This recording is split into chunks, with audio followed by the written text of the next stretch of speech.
جئت لكي أدري لأزيل الحيرة من أمري.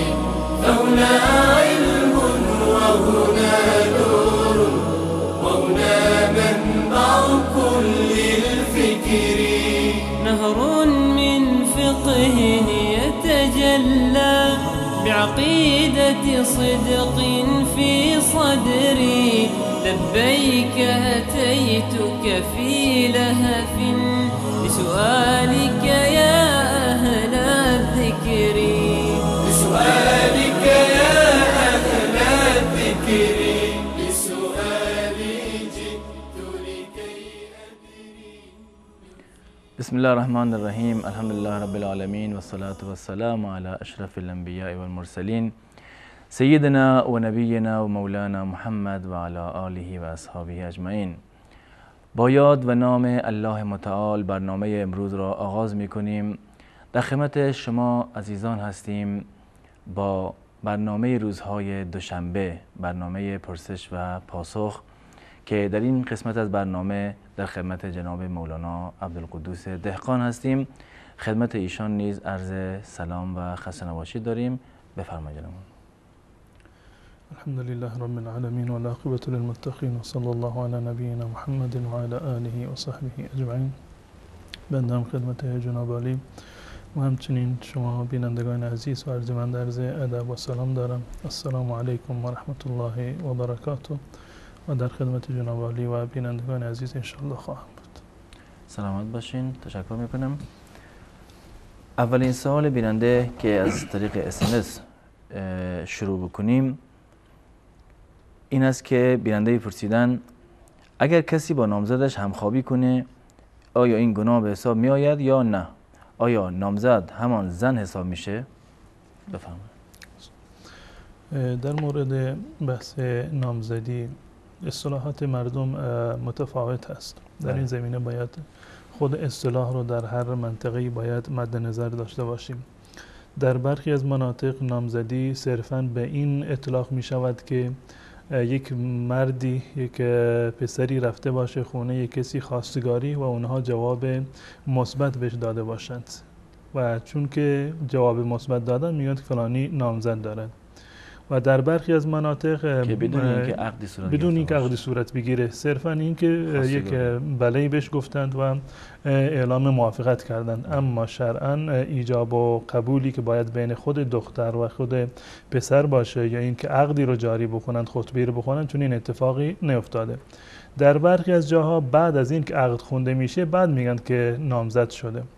در صورت اول اون نامزدی شرعی نیست، فقط یک وعده هست، یک قولی هست که بهش دادند. پس بنابراین اگر یک فردی رفت یک جایی به عنوان خواستگاری و بهش گفتند که ما تو را قبول میکنیم، ما قبول میکنیم، میپذیریم، جواب مثبت دادیم، این به عنوان خواستگاری شرعی در واقع این صرفا یک نوع خواستگاری هست و ازدواج محسوب نمیشود و هیچ یکی از احکام شرعی و که در میان زن و شوهر هست با این گونه در واقع پیام خواستگاری اونا حلال قرار نمیگیرد. یعنی کماکان این دختر و پسر با همدیگر کاملا نامحرم هستند. یه خلوت کردن، صحبت کردن، مسافرت کردن کاملا در این مورد حرام هست و جایز نیست. اما مورد دیگر این است که دختر و پسر با هم دیگر عقد شرعی کردند، رفتند خواستگاری و خانواده دختر قبول کردند، در یک جلسه گرفتند، دختر و پسر هر دو تا حضور داشتند، شاهد بوده و 2 نفر شاهد بوده به همراه با اون ولی در واقع دختر و عقد شرعی خونده شده و ایجاب و قبول شرعی هم حاصل شده. در این صورت در واقع اینها زن و شوهر همدیگر هستند، نامزد نیستند. الان تمام احکامی که برای زن و شوهر جایز هست و تمام اموری که در میان اونها هست کاملا برای این موارد هم صحیح و درست است. منتها بعد از خواندن عقد شرعی و ایجاب و قبول شرعی که در حضور 2 نفر شاهد باشه به اضافه ولی دختر. در این صورت همون زن و شوهر میشوند و هیچ گونه ممنوعیت شرعی در این زمینه وجود ندارند. اما در صورت اول هیچ گونه محرمیتی برای اونها ثابت نمیشه. به محض پیغام خواستگاری فرستادن یا اعلام موافقت از جانب خانواده دختر محرمیتی ثابت نمیشوند مگر بعد از حضور دو شاهد به اضافه ولی دختر و ایجاب و قبول از جانب دختر و پسر و اینکه خطبه عقدی در واقع خونده میشه. بعد از این زن و این دختر و پسر با هم دیگر کاملا محرم هستند ولو اینکه جشن عروسی نگرفته باشند. منتها در برخی از موارد که یک آداب و رسوم محلی وجود دارد و اونها را هم انسان باید در نظر بگیره تا اینکه خانواده ها دچار خلاف عرف در واقع سعی بکنند که عملی رو انجام ندن که باعث بدنامی یکی از این دو خانواده باشه. اما از نظر شرعی به مجرد عقد شرعی که بسته شد در حضور پدر و مادر در واقع عروس یا دو نفر شاهد عقد خونده می شود. بعد از این تمام ممنوعیت ها برداشته می شود، با همدیگر محرم هستند، در واقع همون زن و شوهر محسوب می شود. جزاکم الله خیر. بیننده بعدی سوالش این است که آیا شرکت کردن در مراسم سوم و هفتم و سالگرد به عنوان خدمه و دریافت مزد از نظر شرعی درست است یا خیر؟ یعنی مراسمی که برای مرده میگیرن دیگه. از نظر شرعی این مراسم گرفتن اینها یک سری بدعت هایی هست که در زمان رسول الله صلی الله علیه و سلم نبوده و در هیچ یکی از مذاهب اهل سنت و الجماعت نیست. نه مذهب امام ابو حنیفه، نه مالک، نه شافعی، نه امام احمد ابن حنبل. در هیچ کدام از مذاهب اهل سنت و الجماعت این یک هفته و 44 ماه این مراسم گرفتن جایز نیست و خلاف شرع است. پس بنابراین انسان باید سعی بکند که تعاون بر بدعت نکند، همکاری برای ایجاد و بدعت گذاری یک امری همکاری نکند. اگر در این زمینه خودشون کنار بکشند و همکاری نکنند این اولاتر و بهتر است. بله. جزاکم الله خیر. بیننده بعدی پرسیدن که نماز وتر و ترتیب آن به چه صورت است؟ در مورد نماز وتر یکی از نمازهای سنت مؤکده هست. بنابر رأی جمهور علما و مذاهب اهل سنت و الجماعت نماز وتر یکی از نمازهای سنت مؤکده هست به استثناء مذهب امام ابو حنیفه رحمت الله علیه که درجهش را از سنت مؤکده یک مقداری بالاتر میدونن و در حد واجب هست. و نماز وتر یکی از نمازهایی هست که وقت تعیین شده دارد و وقتش بعد از نماز عشا هست تا قبل از طلوع فجر، یعنی تا قبل از این که بام در واقع دمیده بشود. این وقت نماز وتر است. بعد از نماز عشا وقت شروع می شود تا زمان دمیدن و طلوع کردن فجر صادق و فرارسیدن وقت نماز صبح. این وقت نماز وتر هست و حکم نماز وتر این است که بنابر رأی جمهور علما سنت مؤکده هست. در مورد تعداد رکعات نماز وتر از رسول الله صلی الله علیه وسلم روش‌های متعددی ثابت شده، هم از نظر عملی و هم از نظر گفتاری و فرمایشات رسول الله صلی الله علیه وسلم، به این معنی که نماز وتر رکعات متعددی دارد. جایز هست که نماز وتر یک رکعت خونده بشه، این حداقلش یک رکعت هست، یک رکعت هم جایزه. 3 رکعت نماز وتر خواندن هم جایز هست، 5 رکعت خوندن هم جایز هست، 7 رکعت خوندن هم جایز هست و 9 رکعت خوندن هم جایز هست. تمام این موارد از عمل رسول الله صلی الله علیه و سلم و از گفتاریشون کاملا ثابت هست و مشروع هست. یعنی این که وتر خواندن صورت‌های متعددی را دارد و هر کدام از این صورت‌ها را که شما اختیار کردید و وتر را این گونه خوندید، از نظر شرعی شما این سنت مؤکده را انجام دادید. در مورد یک رکعت بودنش حدیث حضرت عبدالله ابن عمر هست رضی الله تعالی عنه که میگه رسول الله صلی الله علیه وسلم فرمودند که الوتر رکعت من آخر لیل، که روایت صحیح مسلم هست. وتر یک رکعت هست در آخر شب خونده می شود، یک رکعت در آخر شب. و در مورد این که در آخر شب بخونند یا اول شب بخونند، هر دوتاش کاملا جایز هست. اگر یک انسانی در وقتی که میخوابد امیدوار نیست که بیدار بشود میداند که اگر من خوابیدم برای نماز صبح شاید بیدار بشم، وقتی برای وتر خواندن نباشه، برای نماز تهجد و قیام شب بیدار نمی شود، اولاتر این است که این نماز رو بعد از نماز عشاء بخواند، قبل از این که میخوابد این نماز وترش رو هم بخواند. اما اگر کسی عادت دارد که همیشه برای نماز تهجد و نماز قیام برمیخیزد و نماز تهجد میخواند، این نماز وتر رو تأخیر بیندازد تا اینکه بعد از نماز تهجد و قیام لیل خودش این نماز را بخواند. پس بنابراین یک رکعت هم از ثابت هست از رسول الله صلی الله علیه و سلم. حدیث عبدالله ابن عمر، روایت دیگری هست در سنن ابو داود و سنن ترمذی و کتاب‌های دیگر از حضرت عایشه رضی الله تعالی عنها که میگوید رسول الله صلی الله علیه و سلم همیشه شبانه وقتی که نماز میخوندند 11 رکعت نماز میخوندند که یوتر منها بواحدة. در آخر این روایت اومده که 11 رکعت میخوندند، یوتر منها بواحدة، یک رکعت وتر میخوند که رکعات قبلی رو که 10 رکعت میخوند اونها رو در واقع وتر میکرد. پس بنابراین روش اول این است که انسان یک رکعت نماز وتر بخونه، هم جایز هست.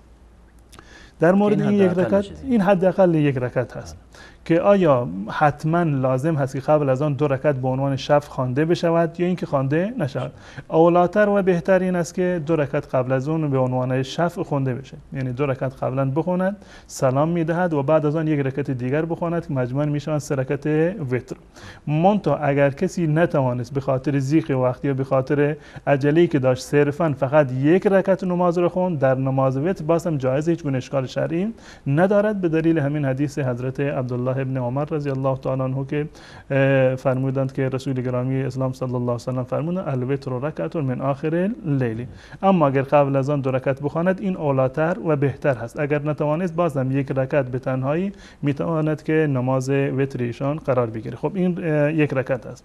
صورت بعدیش 3 رکعت هست، یعنی 3 رکعت نماز وتر، 3 رکعت به عنوان نماز وتر باشه و این 3 رکعت به 2 صورت خوانده می شود. 3 رکعت به 2 صورت خوانده می شود. صورت اولش این است که همون گونه قبلا عرض کردم 2 رکعت را می خواند تنها، 2 رکعت را می خواند و بعد از این 2 رکعت سلام می دهد کاملا و دوباره بلند می شود، یک رکعت دیگر می خواند. یعنی صورت اول این است که 3 رکعت را با 2 سلام می خواند. 3 رکعت با 2 سلام میخواند. 2 رکعت میخواند، در تحیات مینشیند، بعد از آن سلام میگوید و بعد از آن دوباره بلند میشود و یک رکعت دیگر میخواند. دلیلش هم حدیث حضرت عبدالله ابن عمر رضی الله تعالی عنه است که ایشون وقتی که نماز وتر رو میخوندن 2 رکعت رو میخوندن، بعد سلام میدادن، یک کاری که تو خونه داشتن دستور میدادن فلان کار رو انجام بدید، فلان کار اینجوری انجام بگیره و بعد از آن بلند میشدند، یک رکعت دیگر میخوندند. و در این زمینه روایات دیگری هم وجود داره، هم عمل حضرت عبدالله ابن عمر و هم اینو مرفوعاً روایت کرده از رسول الله صلی الله علیه وسلم که ایشان که در روایتی هست که مسند احمد و امام طحاوی رحمت الله علیه روایت کردن و با مجموع طرقش این روایت صحیح شمرده می شود که کان رسول الله صلی الله علیه و سلم یفصل الشفع والوتر بتسلیم، که رسول الله صلی الله علیه و سلم شفع را و وتر را با یک سلامی در میانشون فاصله میانداخت. یعنی این که 2 رکعت میخوندند و بعد از آن سلام میگفتند و بعد از آن یک رکعت دیگر میخوندند. این صورت دومش هست، صورت دوم نماز وتر و صورت اول 3 رکعت خوندن. صورت اول 3 رکعت خوندن، 3 رکعت وتر هست، 2 رکعت بخواند، سلام بدهد و بعد از آن بلند بشود، یک رکعت دیگر بخواند.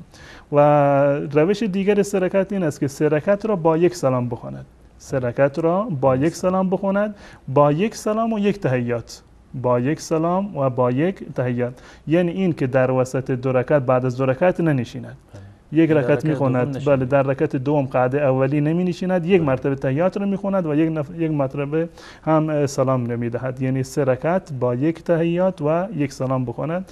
این هم ثابت هست از حدیث حضرت عایشه رضی الله تعالی عنهم که ایشون در حدیث معروفی که دارن در صحیح بخاری و مسلم هست و در مورد قیام لیل رسول الله صلی الله علیه و سلم بحث میکنند. ایشون میفرمایند که رسول الله صلی الله علیه و سلم نه در رمضان و نه در غیر رمضان از 11 رکعت بیشتر نمیخوندن و در روایت کاملا میگه که یصلی اربعا فلا تسأل عن حسنهن و طولهن، 4 رکعت میخوند، نپرس که چه اندازه زیبا میخوند این نمازها را. و در آخر روایت اومده ثم یصلی ثلاثا، و بعد از آن 3 رکعت میخوند. از این معلوم میشد که این 3 رکعت را رسول الله صلی الله علیه وسلم به صورت یکجا میخوندند. این صورت دوم هست و همچنین از حضرت عایشه رضی الله تعالی عنها روایتی هست که در موطای امام مالک هست و نسائی و طحاوی و دیگران هم آوردند که حضرت عایشه رضی الله تعالی عنها میگوید که کان یوتر بثلاث لا یقعد الا فی آخرهن. رسول الله صلی الله علیه و سلم 3 رکعت وتر را میخوندند، نمی نشستند مگر در آخر 3 رکعت، یعنی بعد از 2 رکعت در واقع نمی نشستند و در فقط یک مرتبه، یک تحیات و یک سلام می نشستند و نماز می خوندند. این صورت 3 رکعت هست، صورت 3 رکعت. پس بنابراین صورت اول 1 رکعت وتر بخوانیم، صورت دومش 3 رکعت هست، 3 رکعت با 2 گونه خونده میشه، 3 رکعت با 2 سلام و 3 رکعت با 1 سلام. بعد از آن در واقع وتر که 5 رکعت باشه، یک وتر با 5 رکعت، این 5 رکعت را با 1 سلام بخونه. 5 رکعت وتر را با 1 سلام یک جا بخونه، یعنی بعد از 2 رکعت دیگه تحیاتی نداره، 5 رکعت میخونه و بعد از رکعت دوم کاملا بلند میشه، نمی نشیند به تحیات. و بعد از رکعت چهارم هم، یعنی در آخر در رکعت چهارم فقط یک قاعده است، یک قاعده و 1 سلام، 1 مرتبه تحیات میخونه و 1 سلام میره. این که 5 رکعت را میخونند و در وسط این 5 رکعت به هیچ عنوان نمی نشیند.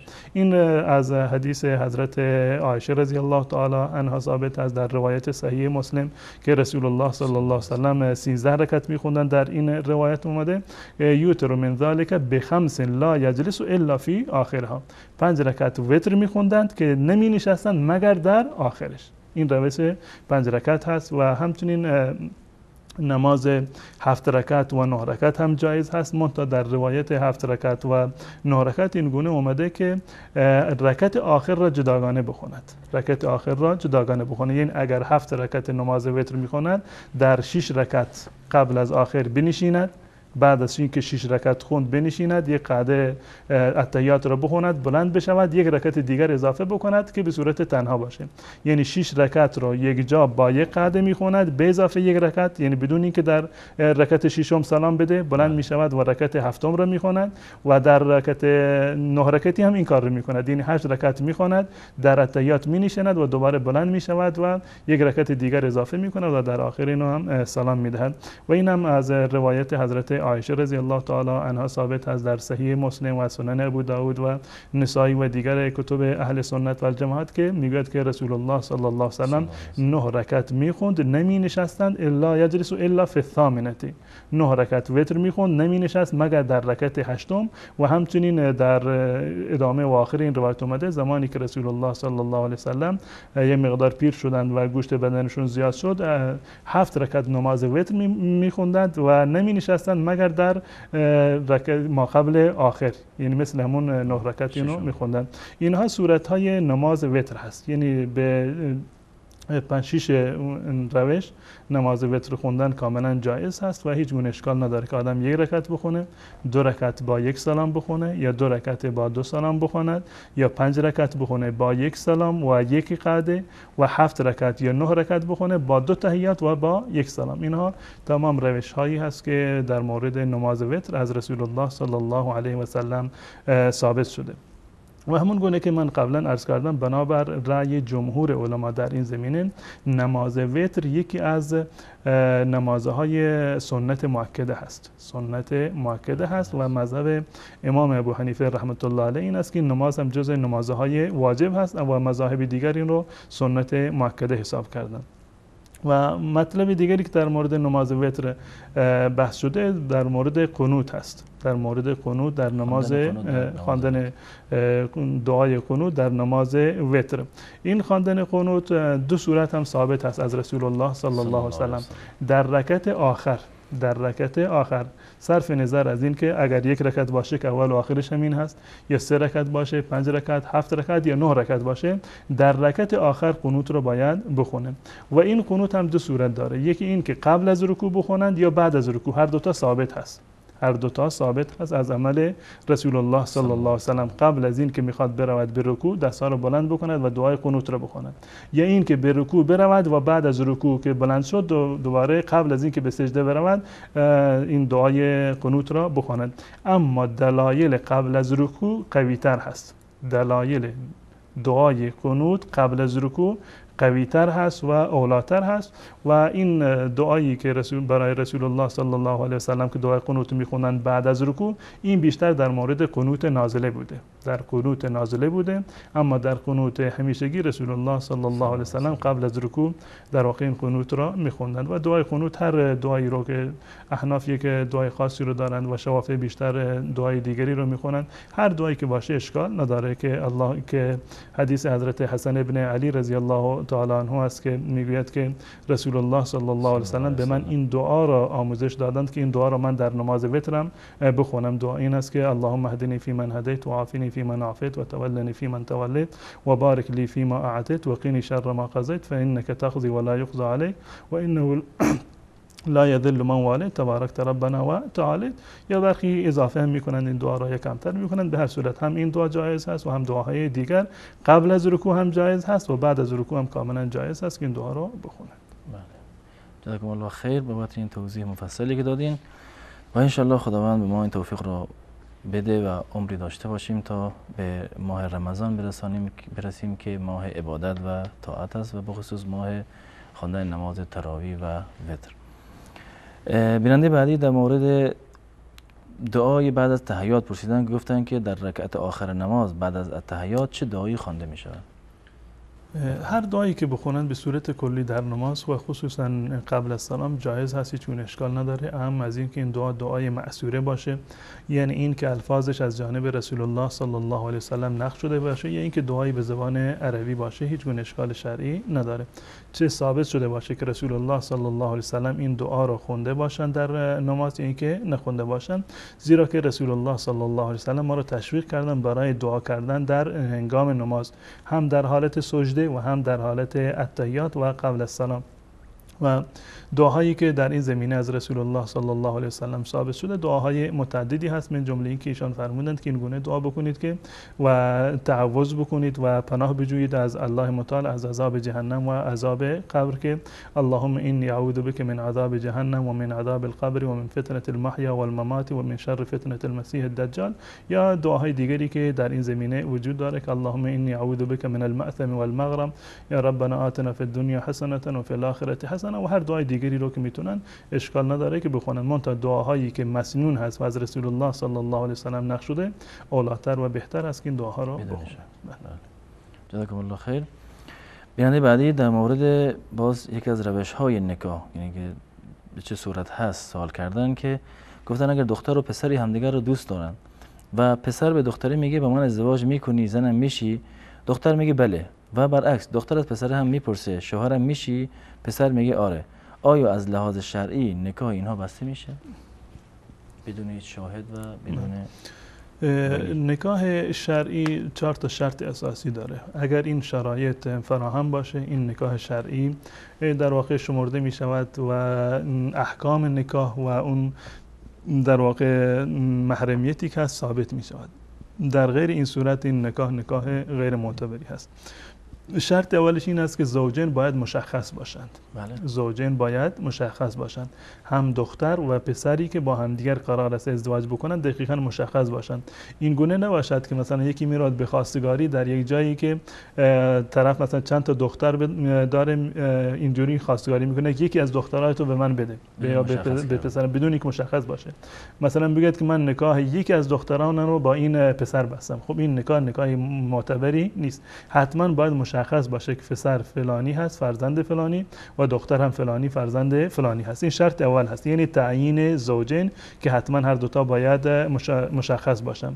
و شرط دوم که در اینجا هست رضایت زوجین هست. رضایت پدر و مادر یک امر جداگانه هست و چیزی که شرط هست در این مورد رضایت خود دختر و پسر هست. هر دوتا اگر راضی باشن نکاح درستی هست و اگر ناراض باشن نکاح درستی نیست.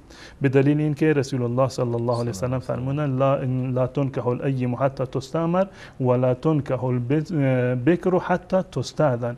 زن بیوه به نکاح کسی در آورده نمی شود مگر با مشوره خودش و زن و دختر باکره به نکاح کسی در آورده نمی شود مگر با اجازه خودش. یعنی این که اگر اجازه نداد چون این نکاحی در واقع نکاح صحیح نیست و این نکاح منعقد نمی شود. این روایت هم در صحیح بخاری هست. و شرط سوم این است که حتما باید ولی حاضر باشد. ولی حتما باید حاضر باشد، یعنی سرپرست دختر، هم از این که پدرش باشه یا اگر پدرش نیست برادرش یا کسی که این دختر در واقع تحت تکفل اون هست. زیرا که رسول الله صلی الله علیه وسلم در روایت معروفی که در سنن ترمذی هست، روایت دیگری هم در این زمینه هست که رسول الله صلی الله علیه وسلم فرمودند که ایما امرأة نکحت بغیر اذن ولیها فنکاحها باطل فنکاحها باطل فنکاحها باطل. هر زنی که خودش را بدون از اجازه ولی امرش ازدواج بکند یا خودش رو به نکاح کسی دیگر در بیاورد، این نکاح باطل هست، باطل هست و باطل هست. 3 مرتبه رسول الله صلی الله علیه وسلم این جمله رو تکرار فرمودند و در این زمینه اقوال متعددی هست از رسول الله و از صحابه رسول الله. حضرت ابو هریره رضی الله تعالی عنه یک مقوله‌ای داره که این فرق بین زنا و نکاح است که زن فاحشه و در واقع زانی خودشون رو نکاح میکنند، اما زنی رو که در واقع عفیف و پاک دامن هست اینو پدر و مادرش در واقع به نکاح کسی دیگر در میآورند. این شرط سوم هست. و شرط چهارم گواه هست. شرط چهارم این که حتما 2 تا گواهی باید وجود داشته باشه که رسول الله صلی الله علیه وسلم فرمودند لا نکاح الا بولی و شاهدین. نکاحی درست نیست مگر با حضور ولی دختر و 2 نفر شاهد. اگر این 4 شرط وجود داشتند این نکاح صحیح است. در غیر این صورت نکاح باطلی هست و منعقد نشده. و اگر بر دختر و پسری با همدیگر همراه شدند یا عملی رو انجام دادند، کاملا 2 دختر پسر کاملا نامحرم هستند و زن و شوهر هم دیگر نیستند و همون بحث زنا هست. و این صورتی که در اینجا اومده که دختر به پسر میگه من تو رو قبول دارم و پسر به دختر میگه و هر 2 نفر راضی هستند و هم دیگر رو میپذیرند، این برای یک ازدواج کافی نیست. حتما باید 2 طرف که راضی هستند در این مورد و حتما باید رضایت ولی باشه، حضور ولی شرط هست و همچنین حضور 2 نفر شاهد هم شرط هست. یعنی این که اگر ولی و 2 نفر شاهد نبود در واقع این نکاح باطلی شمرده میشه و نکاح صحیح نیست. که رسول الله صلی الله علیه و صراحتا در حدیث هم گفته که این نکاح باطل است. روایت متعددی در این زمینه اومده و این روایت صراحت داره بر این که اگر زنی خودش را خودسرانه بدون اجازه ولیش نکاح بکند این نکاح فنکاح باطل و باطل. 3 بارم تکرار کرد. جزاکم الله خیر.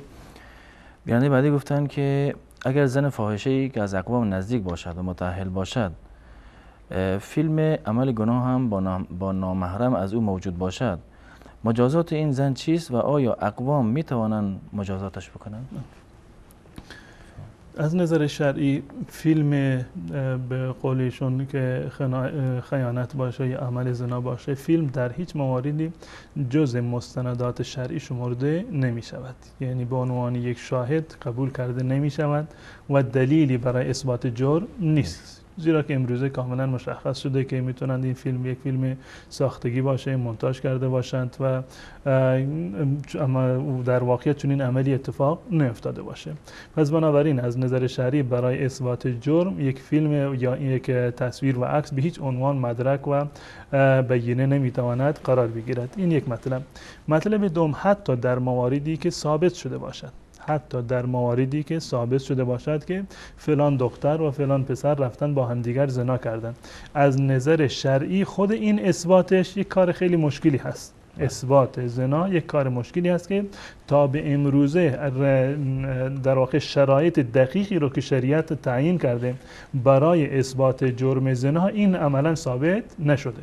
عملا که رجمی صورت گرفته و حدی ثابت شده باشه که چند نفر اومده باشند و اون دقیقاً که اون کیفیت و حالت را که در شریعت تعریف شده به اون گونه در واقع بیاند و گواهی بدن، چون این چیزی در تاریخ تا حالا ثابت نشده و کسی رو بدین خاطر سنگسار نکردند یا مجازات نکردند و مواردی که ثابت شده به خاطر اقرار طرفین بوده. پس بنابراین در این موارد شریعت اسلامی این اثبات این جرم را خیلی سخت قرار داده به این خاطر که آبرو و حیثیت خانواده هایی در واقع همین گونه و بدون تثبت زیر سوال نرود و انسانی بدنام نشود. بالفرض این که تمام این مراحل رو بگذاریم و عملا چنین جرمی ثابت شده باشد که فلان دختر و فلان پسر این جرم رو انجام داده باشند، اجرای حدود شرعی از نظر اسلام فقط و فقط مسئولیت حاکم شرعی هست، مسئولیت حکومت شرعی هست. به هیچ عنوان و تحت هیچ شرایطی افراد و خودسرانه این حق را ندارند که یک مجازات و حد شرعی رو بیارند و یک جای ثابت بکنند. دست کسی رو قطع بکنند یا کسی رو شلاق بزنند یا اینکه رجمش بکنند. هیچ فردی از افراد جامعه، ولا اینکه این دختر در واقع پدر و مادرش بخواند که این حد رو اجرا بکنند یا برادرش بخواند اجرا بکنند یا فامیلش بخواند اجرا بکنند، به هیچ عنوان این افرادی این حق اجرای حد شرعی را، قتل را یا سنگسار را به هیچ عنوان در واقع ندارند و این صرفاً و اختصاصاً وظیفه حکومت شرعی هست. اگر از نظر حکومت و دادگاه ثابت شد و اجراش کرد، یک بحث جداگانه است.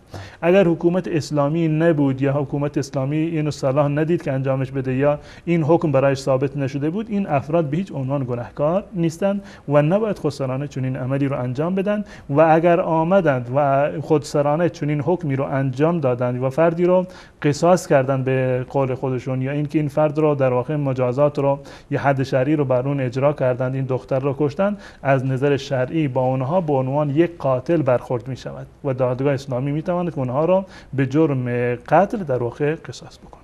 بله، جزاکم الله خیر. از اتاق فرمان خواهش میکنم که شماره تماس بینندگان را زیرنویس بکنن و از بینندگان عزیز نیز خواهش میکنم که کسانی که میخوان تماس بگیرن صدای گیرنده را کم کنن و از طریق تلفن صدای ما را بشنون. جناب مولانا، بیننده پرسیدن که مادرم 8 سال پیش برای حج ثبت نام کرده اما متاسفانه 3 سال پیش فوت کردن. آیا فروش امتیاز حج جایز است یا نه؟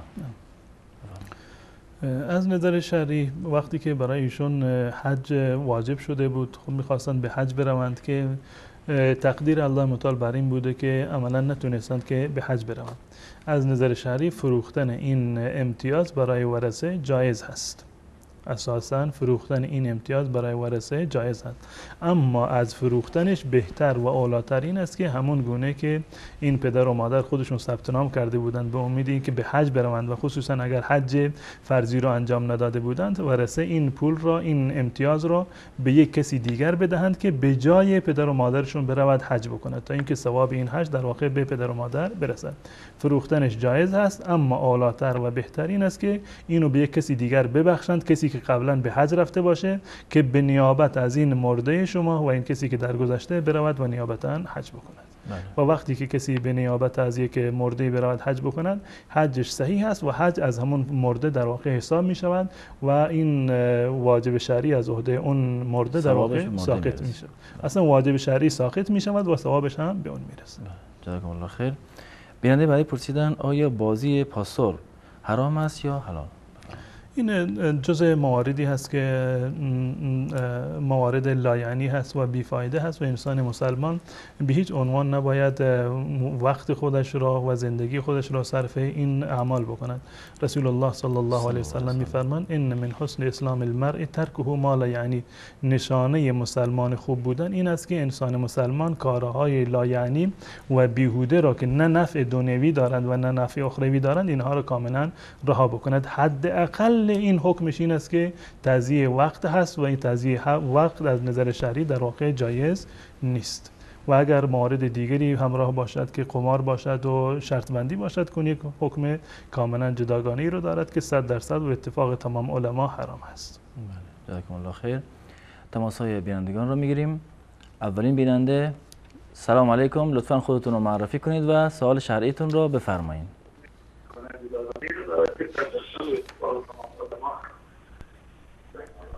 سلام علیکم، بفرمایید. لطفاً از طریق تلفن صدای ما رو بشنوین.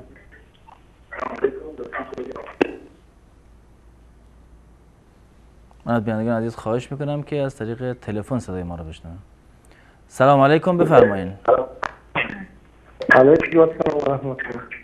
علیکم السلام، بفرمایید. یک سوال داشتم. مثلا بعد از عصر تحیه مسجد خواندن جایز هست یا اینکه نه؟ بعد از بعد چی؟ از سوار دینی شد. بعد از بعد چی؟ از نماز عصر. بله. تحیات مسجد خوندن جایز هست یا اینکه نه؟ بله. سوال بعدی؟ سوال بعدی مثلا ما نماز عصر را قضا کردیم. بعد مسجد در اومدیم که نماز شام را خوندن. ما در این حالت نماز شام را ادا کنیم یا اینکه نماز عصر را؟ بله. بعدم استاد تشکر میکنم از شما. صداشون هم قطع شد. بیننده بعدی رو بگیریم. سلام علیکم، لطفا خودتون رو معرفی کنید، بفرمایید. سلام علیکم. و علیکم السلام و رحمت الله، بفرمایید. من سلام عرض میکنم خدمت شما و استاد عزیزم مولانا عبدالقدوس دهقان. خیلی ازتون و علیکم تشکر السلام میکنم و به رحمت الله. خاطر برنامه‌های آموزنتون. سوالی داشتم. بفرمایید، در خدمت شما هستیم. الو سلام علیکم. و علیکم السلام و رحمت الله، بفرمایید. صدای شما داره پخش میشه. خواهش میکنم. ببخشید سوالی داشتم. در خدمت شما هستیم. لطفا از طریق تلفن صدای ما رو بشنوید خواهر گرامی. الو سلام علیکم. خواهر گرامی لطفا از طریق تلفن صدای ما رو بشنوید و سوال شرعیتون رو بفرمایید. سوالی داشتم. چرا خدا به جای نام جلاله خودش ضمیر انت و هو رو آورده واسه نام خودش؟ تسبیح های اخلاص و اینا. ببخشید دوباره تکرار کنین.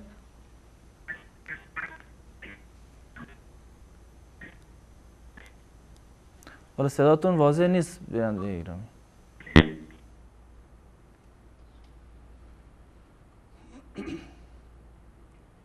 شیخ متوجه سوال شدین شما؟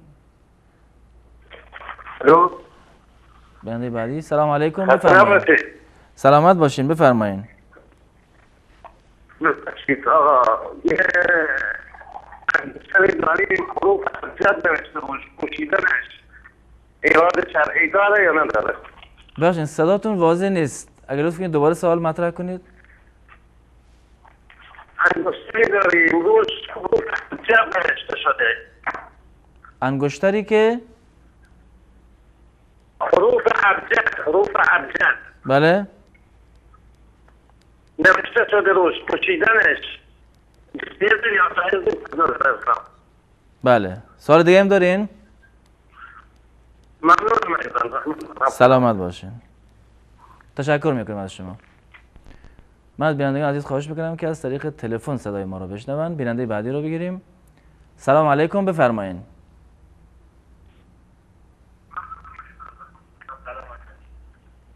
سلام علیکم، بفرمایید. بله سلام علیکم. و علیکم السلام و رحمت الله. سلام عرض میکنم خدمت شما و خدمت استاد گرامیتون. سلامت باشین. و علیکم السلام. سوال شرعیتون بفرمایید بیننده عزیز. ولایت غزنی با شما هم کلام می‌کنم. سلامت باشین.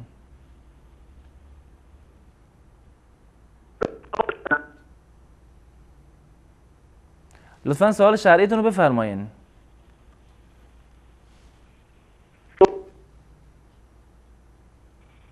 ظاهراً بیننده بعدی رو بگیریم. سلام علیکم، بفرمایید. سلام. و علیکم السلام و رحمت الله، بفرمایید. درسته سوال داشتم خدمتتون. در خدمت شما هستیم. درسته این انجام غسل میت خاص طرف این قبله این درسته که؟ پا به طرف قبله؟ آره به طرف قبله میتونن غسلش میزنن این درسته یا نه؟ مختصم استاد یه توضیح بده. بله. سوال دیگه هم دارین؟ قربان دست در من. سلامت باشین. تشکر میکنم از شما.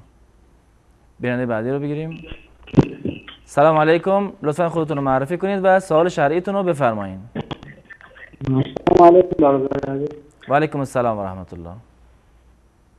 برادر یک سوال داشتیم. یک چند پیش قطعیت برادر یک جو وقتی تورات میکردیم از ما و وقتی من پرسیدم دلیل چی بود که از کمال رسول حق شنیده بودم که همه خیلی جزات بگم.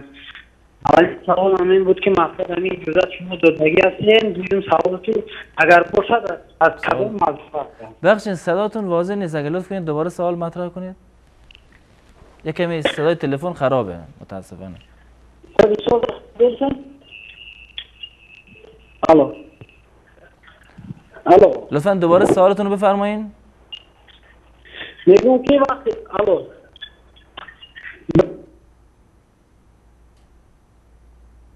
ظاهرا قطع شد تماسشون. بیننده بعدی رو بگیریم. الو سلام علیکم، بفرمایید. و علیکم السلام و رحمت الله. السلام علیکم. آقا ببخشید می‌خواستم با مولانا عبدالقدوس یک چند تا سوال داشتم. صدا شما داره پخش میشه و منتظر سوالتون هستیم بیننده گرامی. ببخشید سلام عرض میکنم به مولانا عبدالقدوس شما. ببخشید یه سوال داشتم چرایی میخواستم بدونم اگه کسی وام گرفته باشه، وام سودی و ماشین سنگی دسته مثل یه محموله به عنوان هدیه برم بیاره، این جایزه که هدیه گیرمتش. یعنی آخر سوالتون چی بود بیننده گرامی؟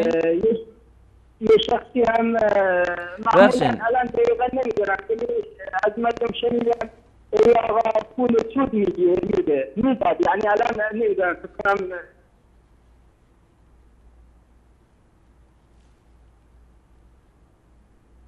صداشون ظاهرا قطع شد بیننده زمین.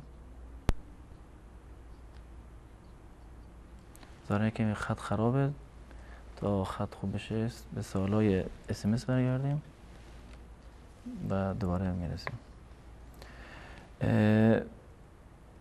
بیننده بعدی از SMS پرسیدن که مادرم چند هفته است که به رحمت خدا رفته است و وصیت کردن که فرزندانش به نیابت از او نماز و روزه به جای بیاورند. آیا مورد قبول درگاه حق واقع می شود؟ در مورد نماز خوندن برای میت، نماز اگر هر نمازی باشه تفاوتی نداره که نماز فرضی باشه یا نماز واجبی باشه یا نماز قضایی باشه که در واقع بر عهده اون میت بوده که اون نماز را نخونده. به اتفاق تمام علما این در واقع بر تمام مذاهب اهل سنت و الجماعت این در واقع نماز قضایی بر ورثه لازم نیست. یعنی برای ورثه لازم نیست و حتی جایز هم نیست که به جای مرده خودشون نماز بخونن، چون این چیز در شریعت اسلامی وجود نداره. این در مورد نماز هست، خصوصا وقتی که نماز قضایی بر عهده بیمار یا اون کسی که فوت کرده باشد. اما در مورد روزه روایتی هست از حضرت عایشه رضی الله تعالی عنها در صورتی که میت وقتی که فوت کرده نتوانسته باشه که روزه فرضش رو انجام داده باشه. یعنی فرض کنیم که در ماه مبارک رمضان فوت کرده یا بعد از آن فوت کرده و می توانسته که روزه ماه مبارک رمضان را بگیرد اما این روزه رو نگرفته، یا در ماه مبارک رمضان بیمار بوده، بعد از ماه مبارک رمضان الله متعال بهش شفا داده اما فرصتی حاصل نکرده که روزه های قضاییش را دوباره بگیرد. برای چنین فردی از نظر شرعی جایز هست و ورثه‌اش می توانند به جایش روزه بگیرند. ورثه می توانند به جای میت در صورتی که روزش قضا شده باشد می توانند روزه قضایی بگیرند، اما روزه نفلی یا خواندن نماز برای میت جایز نیست. هیچ عنوان جایز نیست. تشکر میکنیم از شما. در اینجا هم با هم یک میان برنامه میبینیم، دوباره باز خواهیم گشت، در خدمت شما عزیزان خواهیم بود.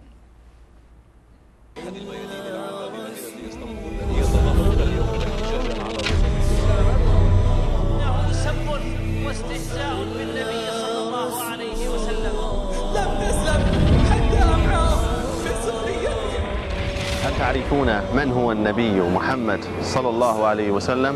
وهل تعلمون لماذا يحبه العالم؟ ما الذي جعل جذع الشجر يحن ويبكي على فراقه صلى الله عليه وسلم؟ الذي جعل هذا الجبل الساكن يهتز ضربا حين وقف عليه؟ إنه نبي الرحمة. ستسألون عن ذلك الحب الذي ملك القلوب. ويا من تحاولون الإساءة لنبينا الكريم، تعالوا واقرأوا سنته واسمعوا كلامه. نحبك يا رسول الله ونفديك بأرواحنا. وكيف لا نحبه وهو نبي الإنسان يحزن لحزن طفل مات عصفوره. ستعلمون حقا أنه ما بعث إلا رحمة لكم. صلى الله عليه وسلم. صلى الله عليه وسلم.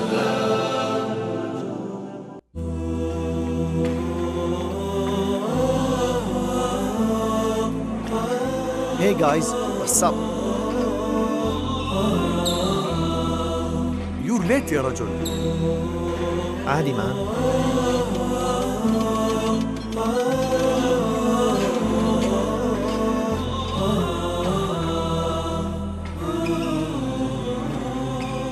السلام عليكم.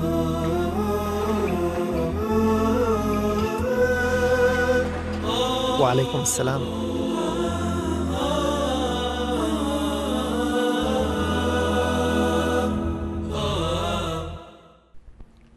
عرض سلام و خسته نباشید دارم خدمت بینندگان عزیز.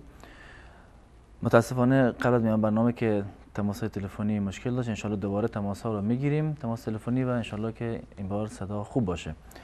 جناب مولانا، بیننده اولی پرسیدن که آیا بعد از نماز عصر تحیه مسجد، یعنی خواندن تحیه مسجد جایزه؟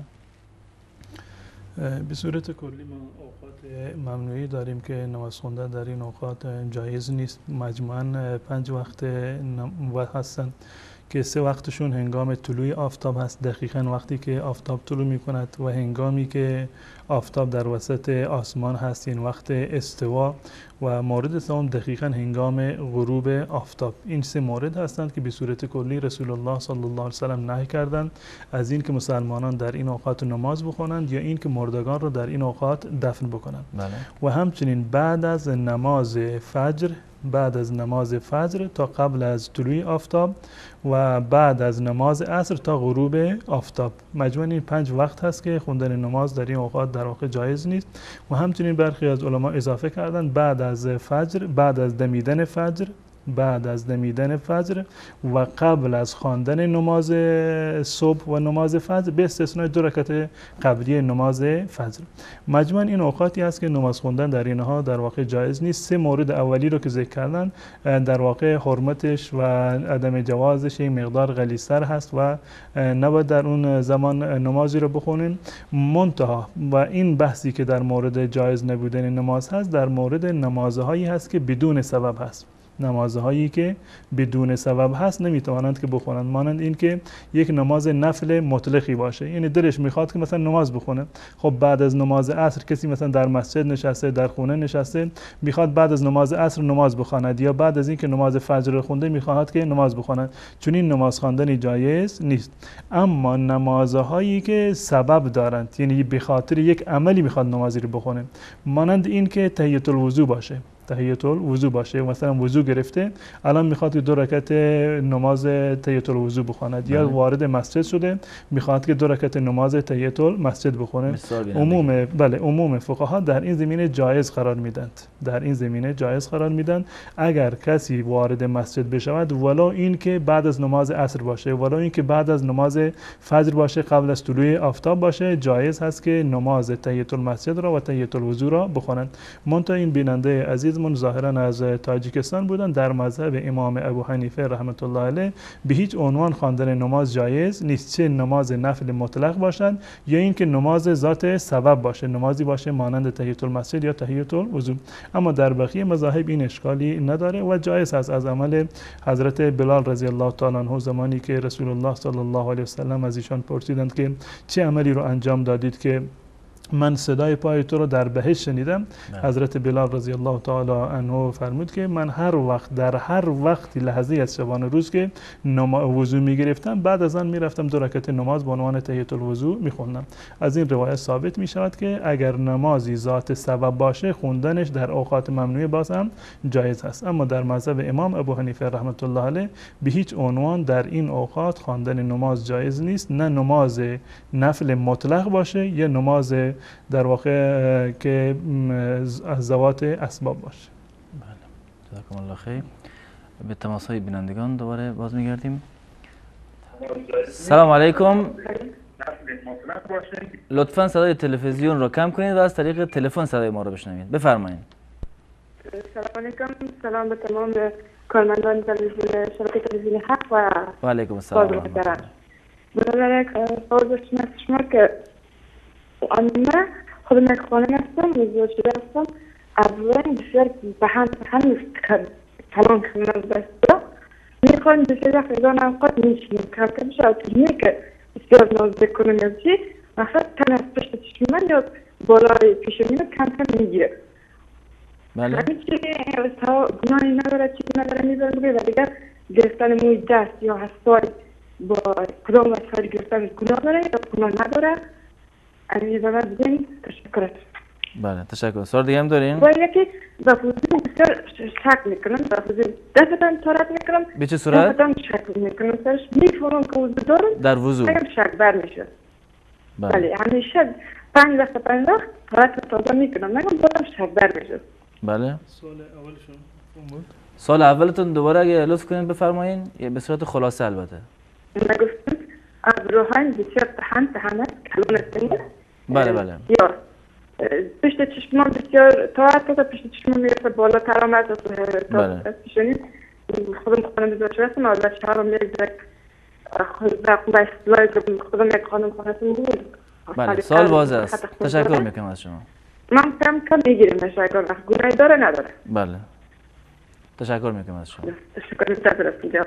سلامت باش. بیننده بعدی رو بگیریم. سلام علیکم. لطفاً خودتون رو معرفی کنید و بفرمایید.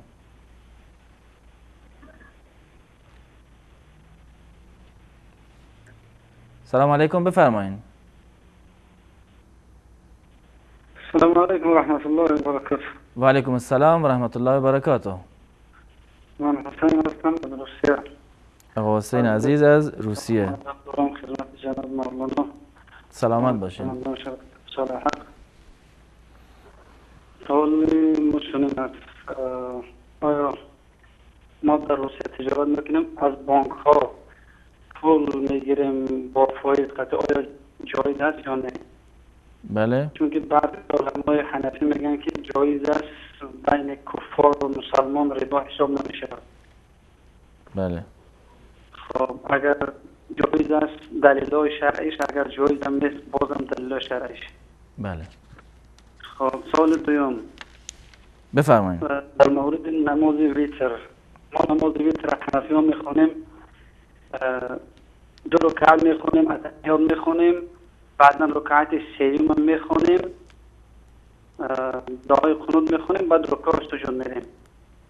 خب بعد سلام میدیم، یعنی با 2 اتحیات و 1 سلام. آیا این طریق جایز است یا نه؟ بله. البته شیخ در این زمینه توضیح دادن اگه شما متوجه باشین. یعنی سال اول بیننده رو دنبال کردین؟ ان شاء الله دوباره هم توضیح میدیم. خب سوال سوم. بله. آیا پسر به رضایت پدر مادر میتونه ازدواج کنه یا که رضایت پدر مادر شرط است؟ بله. سوال بعدی؟ سلام علیکم و رحمت الله و برکاته. سلامت باشین. تشکر میکنم از شما. ان شاء الله پاسخ بعد میان برنامه میرسیم. سلام علیکم بفرمایید. سلام علیکم. و علیکم السلام و رحمت الله. سلام علیکم. ما از تاجیکستان زنگ میزنم. بیننده عزیز از تاجیکستان در خدمت شما هستیم. ما یک سوال شرعی دارم. همین انسان مثلا قسم خورد که من خانه برادرم روم اگر زنم به من طلاق. اگر خانه برادرم بروم زنم طلاق است. یا خانه مثلا یا خانه برادرم یا ما همه سوال یا قسم طلاق خورد یا خانه تمام روم یا با همه زندگی کنم همه با ما طلاق. همه سوال دارم که آیا این کار درست است یا نه؟ این شرط و این نوع کار دیگه مثلا همون باید دیگه نمیتونم رفتن میخونی برادر تا مرتبه طلاق میشه. بله سوال واضحه. سوال دیگه هم دارین؟ این سوال این است که الان میخواد که برن سلام بزرگوار محمد عبدالقادر در خانه سوره. سلامت باشین. و علیکم السلام. بیننده عزیز منظور این که قطع شده صداشون. بله که شما سوگند خوردید که این کار رو انجام نمیدم، الان میخواید که خونه برادرتون بروید، میخواید حکم شرعیش چی هست؟ حکم شرعیش چی هست؟ بسیار خوب. یعنی قسم رو بشکنید. خوب. تشکر میکنم از شما.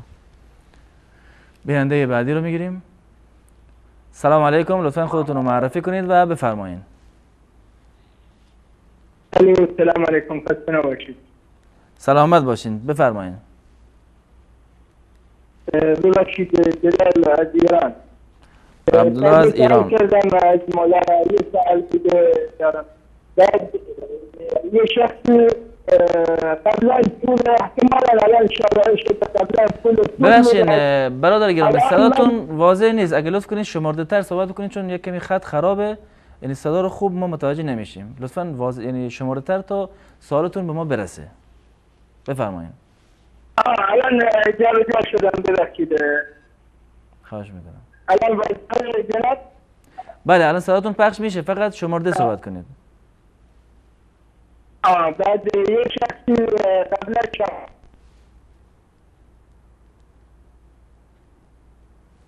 بله؟ ظاهرن تماسشون خواهد شد. بیننده بعدی رو بگیریم. سلام علیکم، لطفاً صدای ما را از تلفن بشنوین و بفرمایید. بیننده عزیز صدای شما داره پخش میشه، منتظر صداتون هستیم. ظاهرن خواهد شد. سلام علیکم، بفرمایید. سلام علیکم. و علیکم السلام و رحمت الله، بفرمایید. الو، سلام علیکم. و علیکم السلام و رحمت الله، بفرمایید. سوالی داشتم، من از ایران زنگ میزنم.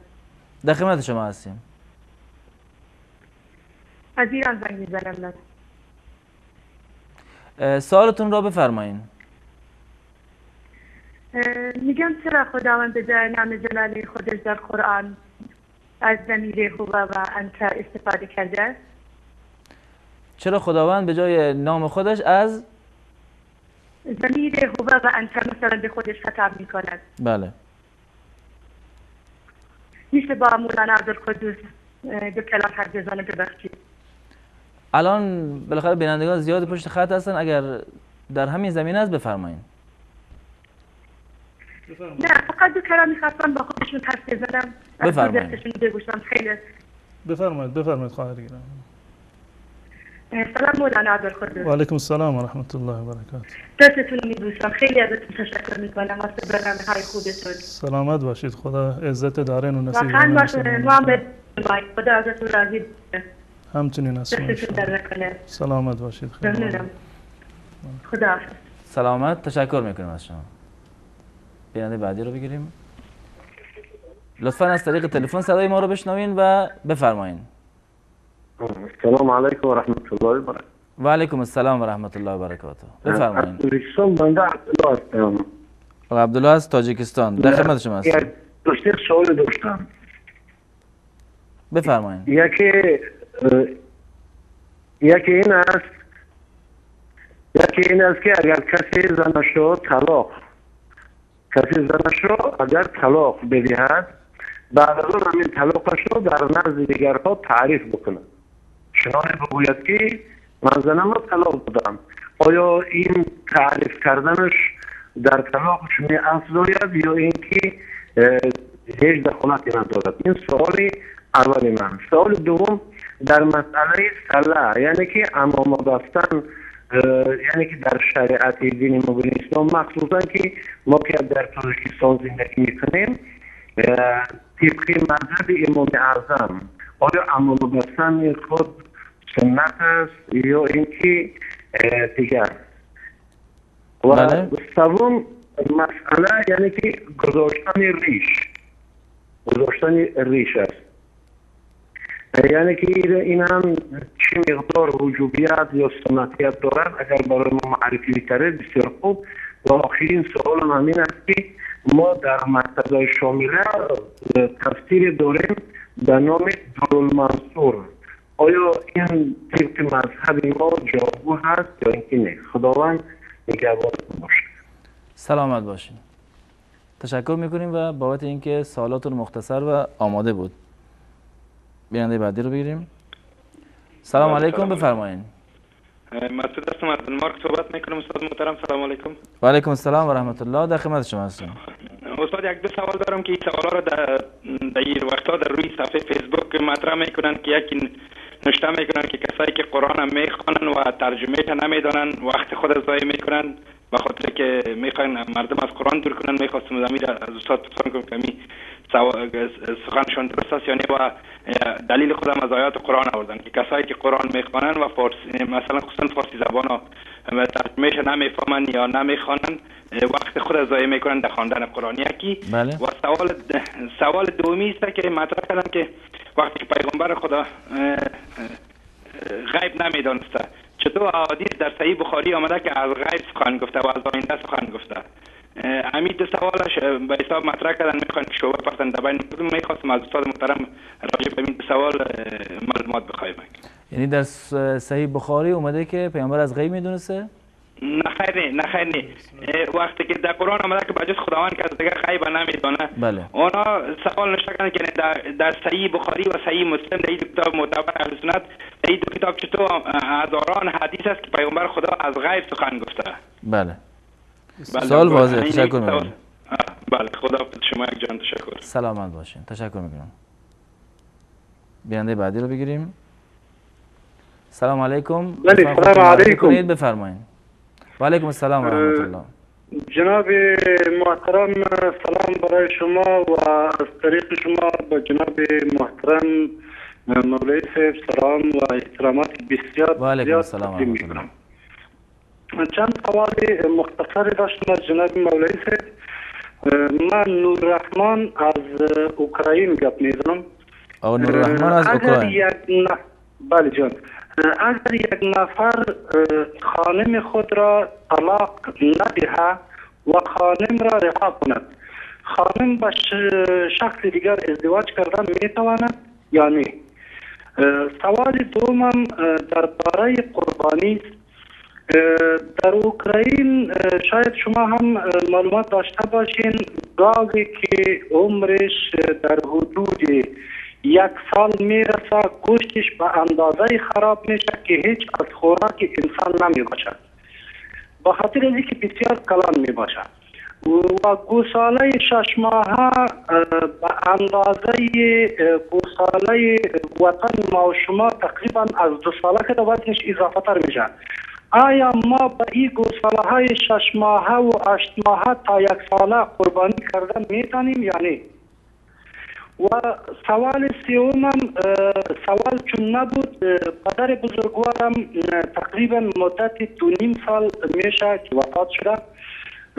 چون در هر حالت که دعا میکنم نماز هم میخوانم ولی دلم راحت نمیشه. میخوایم از جناب مولوی صاحب که برایم یک چیزی دعا یا صلات یا نماز یا ذکر برایم بگوید که کدام ذکر اذکار را ما بخوانم که ثواب اضافه تر داشته باشه به ارواح پدر بزرگوارم. اگر وقت من نمیگیرم بسیار زیاد تشکر از شما. سلامت باشین. ما هم تشکر میکنم از شما. مولانا سوال کافیه یا بریم بیننده؟ فرصت دارم فکر کنم. یعنی بعدی رو بگیریم. الو. سلام علیکم بفرمایید. شما خوب هستین؟ سلامت باشین. لطفا خودتون رو معرفی کنید و سوال شرعیتون رو بفرمایید. یک سوال داشتم که نمازی میخونید با نماز سوره قرآن شریف میخونید ثواب داره؟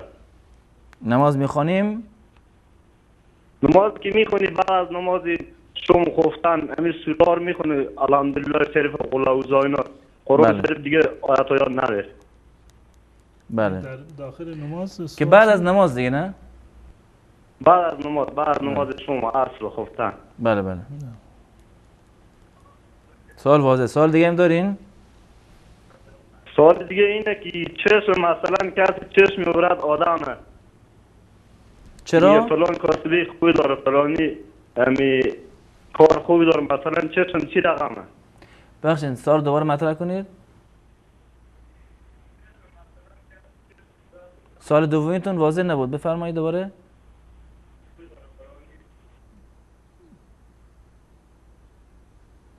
ظاهرا تماسشون قطع شده.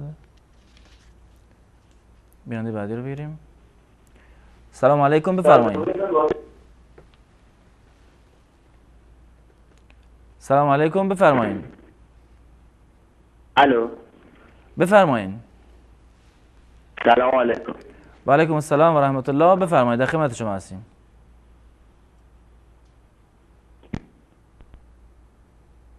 ظاهرا تماسشون قطع شد. بیننده بعدی رو بگیریم. سلام علیکم، لطفا از طریق تلفن صدای ما رو بشنوین و بفرمایید. السلام علیکم و رحمت الله و برکاته. و علیکم السلام و رحمت الله و برکاته. بفرمایید. سوالی ما همیشه دکتر همیشه که مسئله قسم و مسئله طلاق و طلاق میکردو همه های یک بار گویتون که همین قسم چیزی بودی نه هر چیزی بیکاری قسم خودم نگیتا همین گویتون هر باری بیشتر میکرد. بخشید متوجه صداتون خیلی واضح نیست، یعنی متوجه سوالتون نمیشیم. اگه شماره تر صحبت بکنید. سوال ما سوال ما همین که همین ثواب جنازه رفتن تمام کن. قسم خوردن؟ یکم آدم ها دهود بیهوده قسم نخوردن دهود بیهوده. بخشید صداتون واضح نیست، اگه لطف کنین دوباره تماس بگیرین تا انشالله صداتون واضح تر باشه. تشکر میکنم از شما. بیننده بعدی رو بگیریم. سلام علیکم، بفرمایید. سلام علیکم و رحمت الله و برکاته. و علیکم السلام و رحمت الله و برکاته. بفرمایید. محمد هستم از ایران. آقا محمد از ایران، بفرمایید. سوال شرعی ما این است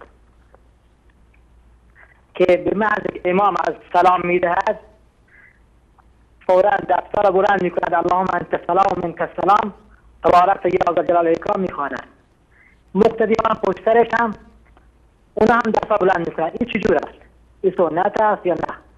بله. سوال دیگه هم دارین؟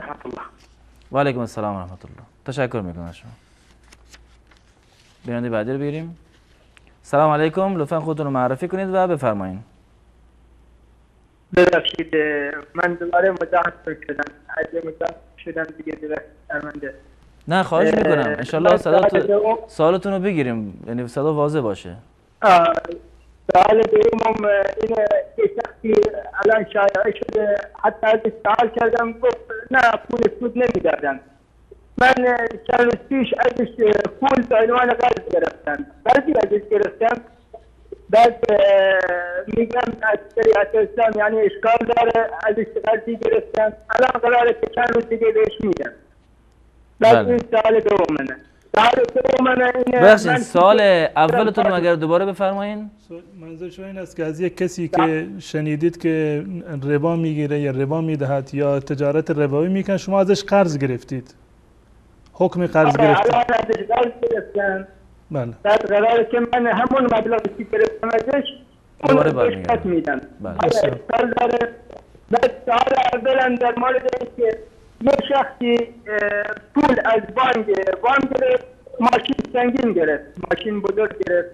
بعد الان دمی رو خدا دارم ساختمان میکنم. بعد خودش گفت به عنوان قرض یه محمول الان یه محمول برات میارم الان از لحاظ سنگ و چیزا. بعد سرابه ماشینمو به عنوان هدیه بهت میدم. بعد به خاطر اینکه پول سود از بانک گرفت آیا اشکال داره به هم هدیه بده پول کرایه ماشینشو؟ این سوال دومه. سوال سومم من پیش اعتبارم کار میکنم، کارش کشاورزیه. بعد ببخشید ترکتور داره. بعضی وقتا من هم یکی که زمین دارم، زمین اجاره گرفتم، من بدون اجازهش رفتم کار کردم. الان یه شبی دو شبی کار کردم تو زمین خودم. آیا اشکال داره بدون اجازهش؟ یعنی خودم هم پیشش کار میکنم. بله. این از تراکتورش استفاده کردین دیگه؟ آیا از تراکتورش استفاده کردم. الان دو شب با شخم میزدم تو زمین خودم اجاره گرفتم. بله. بسه شما در نکنه. خدا بسید. سوال دومش باید بفهمیم 3 بار سوال کرده. اگر سال دومیتون رو دوباره بگین به چه صورته؟ یعنی خودتون از بانک وام گرفتین و ماشین سنگین خریدین یا کسی دیگه؟ نه یک شخصی بله. و شما برای شما مثلا با اون وسیله سنگ آورده که کار ساختمانی میکنین، اون رو هدیه براتون آورده. آیا گرفتن این هدیه یک از کسی که ماشینش از سود بانکی گرفته یا از بانک گرفته درسته یا نه؟ سوالتون اینه دیگه نه؟ بله. انشالله پاسخ رو دریافت میکنیم. سلامت باشین. تشکر میکنیم از شما و بابت این اصراری هم که داریم برای اینکه سوال شرعی را بپرسین و بفهمین هم واقعا جای شکر داره و واقعا اینکه شما نشون میده که به دانستن حلال حرام واقعا چقدر علاقه‌مند هستین. تشکر میکنم از شما. آخرین بیننده رو بگیریم. السلام علیکم و رحمت الله. و علیکم السلام و رحمت الله. بفرمایید. برای می یک سوال امی اگر پرسان مثال امی شیعه برادری ما بگیم که اگر اهل سنت و جماعت باشه برادری ما همین گپ درست میگه یا نمیگه؟ یعنی مثل اهل سنت شیعه برادر ما هستن یا نه؟ اینا مثال یکو که سوال میگه که همین شیعه برادر خود خوندن بشه ما بگیم اگر اهل سنت و جماعت باشه برادری ما هست. بله. سوال دیگه هم دارین؟ سوال دیگه دارین. سوال دیگه زاران تماسشون قطع شد. در اینجا با هم یک میان برنامه میبینیم دوباره با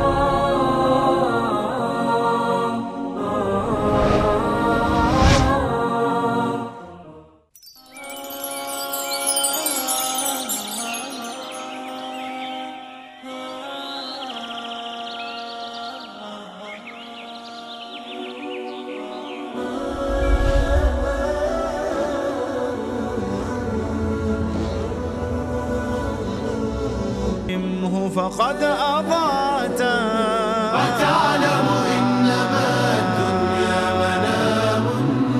منام فأحلى ما تكون إذا انتبهت هي الدنيا إذا سرتك يوما تسوك ضعف ما فيها سهرت تحدث عنهم وتقول كانوا نعم كانوا كما والله كنت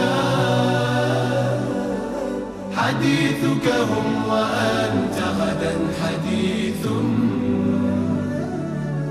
لغيرهم فأحسن ما استطعت سل الأيام عن عم وخال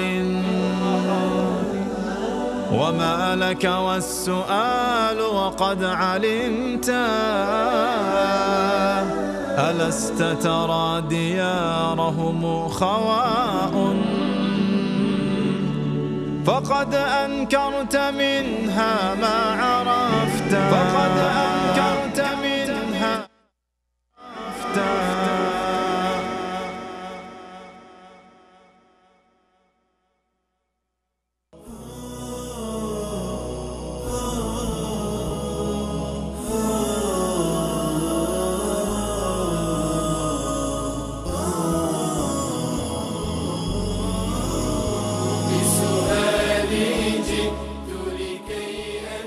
عرض سلام و خسته نباشید مجدد دارم خدمت بینندگان عزیز.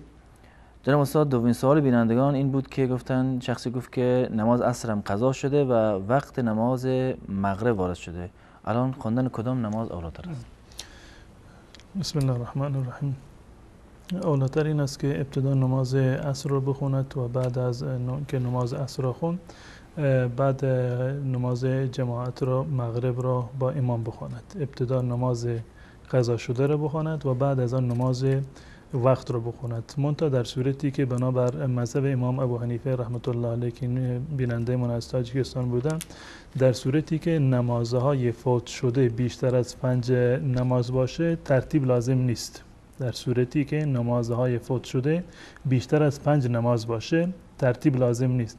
یعنی اگر ایشون صرفا نماز عصر رو نخونده، ابتدا باید نماز عصر رو بخواند و بعد از آن نماز مغرب رو بخواند.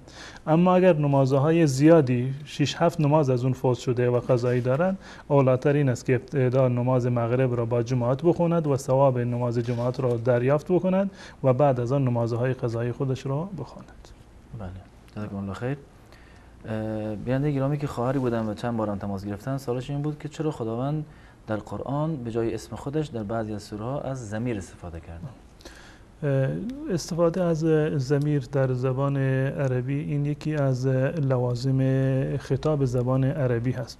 در برخی از موارد و در تمامی موارد نمی شود که به جای ضمیر در واقع اسم ظاهر را به کار ببرند و این جزء لوازمات زبان عربی و همچنین زبانهای دیگر هست و این نکته را باید ما در نظر داشته باشیم که این ضمیر هو به هیچ عنوان جزء نامه‌های الله متعال نیست، بلکه جزء ضرورات کاربرد زبان عربی هست که در برخی از موارد اسم ظاهر ذکر می شود، لفظ جلاله الله یا الرحمن یا بقیه نامه‌های الله متعال ذکر می شوند و در برخی از جاها نمی شود که یعنی اسم ظاهر را به کار برد، به خاطر این اسم در واقع ضمیر به کار برده شده و این ضمیر هو این جزء نامه‌های الله متعال نیست و هیچ نوع قداستی و تبرکی رو ندارد و مانند نام الله متعال نیست و ذکر کردن به لفظ هو و به ضمیر هو هیچ گونه مستند شرعی هم ندارد. یعنی شما نمیتوانید به آن صورتی که مثلا ذکر میکنید و میگید که سبحان الله، الحمدلله، لا اله الا الله که لفظ جلاله را بر زبان میآورید، نمیتوانید که هو رو تکرار بکنید. هو این ذکر شرعی نیست و کسانی هم که این گونه ذکر میکنند در واقع هیچ گونه دلیل شرعی رو ندارند و مستندشون فقط هوا و هوس هست یا القاهای در واقع فرقه های ضاله هست و در شریعت اسلامی و در احادیث رسول الله صلی الله علیه وسلم ذکری به نام ذکر هو در واقع ما نداریم. بله، جزاکم الله خیر. بیان بعدی گفتن که استفاده از انگشتری که حروف ابجد در آن نوشته شده است آیا درست است یا نه؟ بله، اشکال شرعی نداره. انگشتری اگر یک کلمه بر اون نوشته شده باشد یا این که در واقع حروف ابجد باشند اشکال نداره و کاملا جایز هست. منتها اگر نام الله متعال بر انگشتری هست اینو سعی بکنند که در هنگام وضو حتما مراعات بکنند و در هنگام دستشویی رفتن اینو بیرون نگه دارند و با این دستشون در واقع استنجا نکنند. منتها اگر غیر نام الله هست یا حروف دیگر هست یا نام دیگری هست و به صورت حروف ابجد باشه، پوشیدنش هیچ گونه اشکال شرعی ندارد. بله. بیان بعدی پرسیدن که هنگام غسل میت آیا باید پای میت به طرف قبله باشد یا نه؟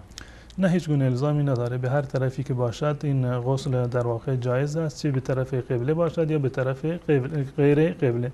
اما اولاتر به این هست که به طرف قبله نباشد و به صورت دیگری که پاهایش به طرف قبله نباشند به این صورت میت را بخوابانند. اما اگر به صورت اتفاقا این گونه بود که مثلا پاهایش به طرف قبله باشه، باز هم غسلش هیچ گونه اشکال شرعی نداره و گناهی مرتب بر این نخواهد شد. جزاکم الله خیر. بیان بعدی از کردستان بودن که چند بار تماس گرفتن، آقا عبدالله بودن، گفتن که شخصی که پول با سود میده، یعنی قرض میده با سود و اگه ما بخوایم از اون شخص پول رو قرض بگیریم بدون سود، آیا درسته یا نه؟ ببینید، بحث یک ربا و یا معامله حرامی که یک انسانی انجام میدهند این حکمش صرفاً برمیگرده به خود همون فردی که این عمل حرام رو انجام داده. معاملش معامله حرامی هست، برای خودش حرام هست و اگر گناهی رو مرتکب شده برای خودش مرتکب شده، برای اطرافیانش، برای دیگر مردم هیچ گناهی در این صورت مترتب نیست. این گونه نیست که پولی که برای اون حرام هست از راه حرام اون به دست آورده، عین این پول یا این مثلا اسکناسی که به دست آورده عین این حرام نیست. اون عملش حرام هست و این مالی که درآمدش هست برای این فرد حرامه، زیرا که به یک طریق نامشروع این رو در واقع به دست آورده. اما زمانی که این مال به یک فرد سومی منتقل می شود این حکم حرمتش کاملا منتفی است و این فردی که از یک فرد رباخوار بالفرض قرض گرفته باشد این معنیش نیست که شما هم ربا گرفتید.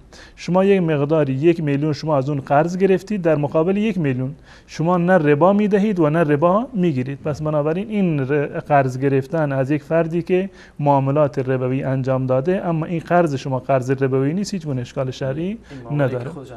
اون معامله خودش انجام داده، ربایی رو گرفته، اون گناهش برمیگرده به خود اون فرد. اما پولی رو که به شما داده به عنوان قرض و همون مقداری رو که شما از اون فرد گرفتید همون مقدار رو برمیگردونید، این یک قرض درستی هست و اشکال شرعی نداره. بله.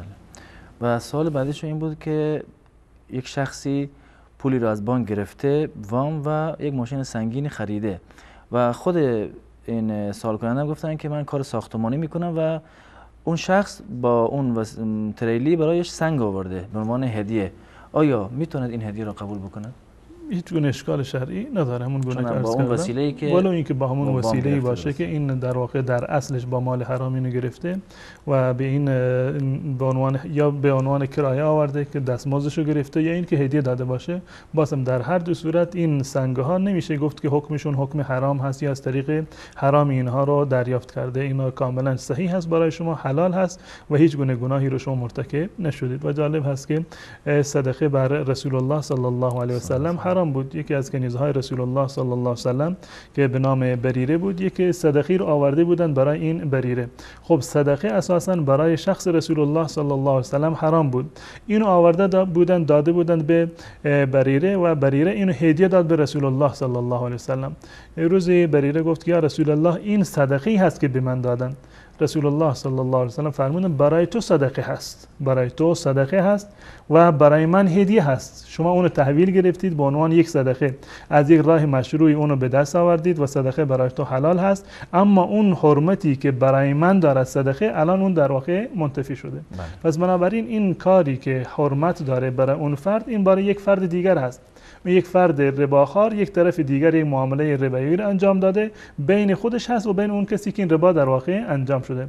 و برای شخص ثالثی که این پول به هر صورتی به اون میرسد، اون حکم ربوی در واقع از اون منتفی می شود و این یک معامله کاملا جداگانه هست و یک حکم جداگانه رو دارد. بله. جزاکم الله خیر. سوال بعدیشون این بود، گفتن که با پدرم، یعنی پیش پدرم کار میکنم در یک مزرعه‌ای و پدرم تراکتور دارد و خودم هم یک مزرعه‌ای را اجاره کردم. آیا می توانم از تراکتور پدرم بدون اجازه در مزرعه خودم استفاده کنم؟ در صورتی که ایشون هم اجازه دادن، معمولا در میان پدر و پسر این مسائل مطرح نیست. این حق استفاده از مال پدر را دارد و گناهی رو در این زمینه مرتکب نشده. جزاکم الله خیر. خواهر از تاجیکستان سوالش این بود که گرفتن موی دست و پا و گرفتن ابرو چه حکمی دارند؟ در مورد گرفتن ابرو روایات متعددی هست از رسول الله صلی الله علیه وسلم که ایشان کسانی را که موی ابرو میگیرند یا زنانی که موی ابروی زنان دیگر را میگیرند، هر دوتا را رسول الله صلی الله علیه وسلم مورد لعنت و نفرین خودشون قرار دادند. منتها این برمیگرده به موی ابرو. بقیه موهای زایدی که در بدن هست اونا هیچ حکمی رو بر این مترتب نمیشه. یعنی این که هم برای زن و هم برای مرد کاملا جایز هست که موهای دست و پای خودشون رو بگیرند. گرفتن موی دست و پا هم برای زن جایز هست و هم برای مرد جایز هست، هیچ گونه کراهتی رو هم حتی ندارد. و گرفتن موی ابرو به صورت کلی برای زنان و برای مردان هر دوتا کاملا حرام هست.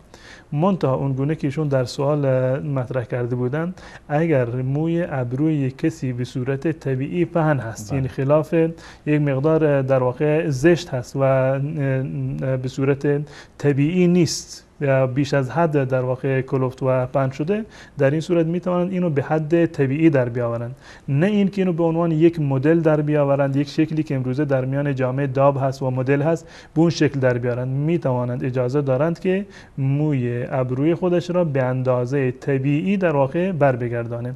اما اگر گرفتن ابرو صرفا به خاطر پیروی و اتباع از یک مد خاصی باشه، جزء همون در واقع نفرین رسول الله صلی الله علیه و شامل می شوند و اون موارد حرام هست. اما اگر بنابر ضرورت باشد، به این معنی که ابروی یک زنی بیش از حد معمول و متعارف پهن شده باشد، از نظر شرعی می تواند یک مقدار اون رو جمع جورش بکند و بگیرد.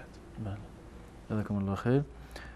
سوال بعدیشون در مورد این بود که در وضوی خودم زیاد شک میکنم، چه کار کنم که این شک برطرف بشه؟ حکم شرعی این است که وضو اون چیزی که یقینی هست، یقین هیچ وقت به خاطر شک شما از بین نمی رود. شما الان در وضو گرفتن مطمئن هستید، در وضو گرفتن کاملا مطمئن هست که من الان رفتم وضو گرفتم، اما در شکستن شدن وضو مطمئن نیست، وسواس دارد آیا اون وضو شکسته یا وضوش هنوز هم باقی هست. این شک و وسواس هیچ گونه اعتبار شرعی ندارد. وقتی که شما مطمئن هستید و قطعا میدونید که وضو گرفتید، وضوی شما کاملا درست هست و صحیح هست. این که نمیدانید که وضوتون شکسته یا نشکسته، این به صورت کلی معتبر نیست. تا زمانی که مطمئن نشدید و تا درصد مطمئن نیستید که وضویتون شکسته است یا دستشویی رفتید یا به صورت دیگر وضویتون شکسته باشد، این در واقع به هیچ عنوان حکم شکستن وضو در اینجا ثابت نمی شود. شما همچنان وضوتون کاملا برقرار هست، وضو دارید، مگر اینکه مطمئن بشوید که وضویتان شکسته است. با شک و با تردد و نمیدونم شاید شکسته باشد، شاید دستشویی رفته باشم، با این لیت و لعلها وضو در واقع شکسته نمی شود و بر همون اصل باقی مانده هست. یعنی وضو گرفته یعنی اینکه وضو دارد، مگر اینکه مطمئن باشد که وضویش را شکسته و به هیچ عنوان سراغ این وسواس نباید برود. این وسواس به هیچ عنوان معتبر نیست و وقتی که ایشان وضو گرفته وضوشون کاملا درست هست، مگر اینکه مطمئن باشد که وضویش را شکسته باشه.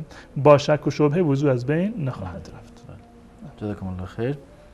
آقا حسین از روسیه سوالش این بود که آیا گرفتن وام با سود از بانک هایی که در کشورهای غیر اسلامی هستند درست است یا نه؟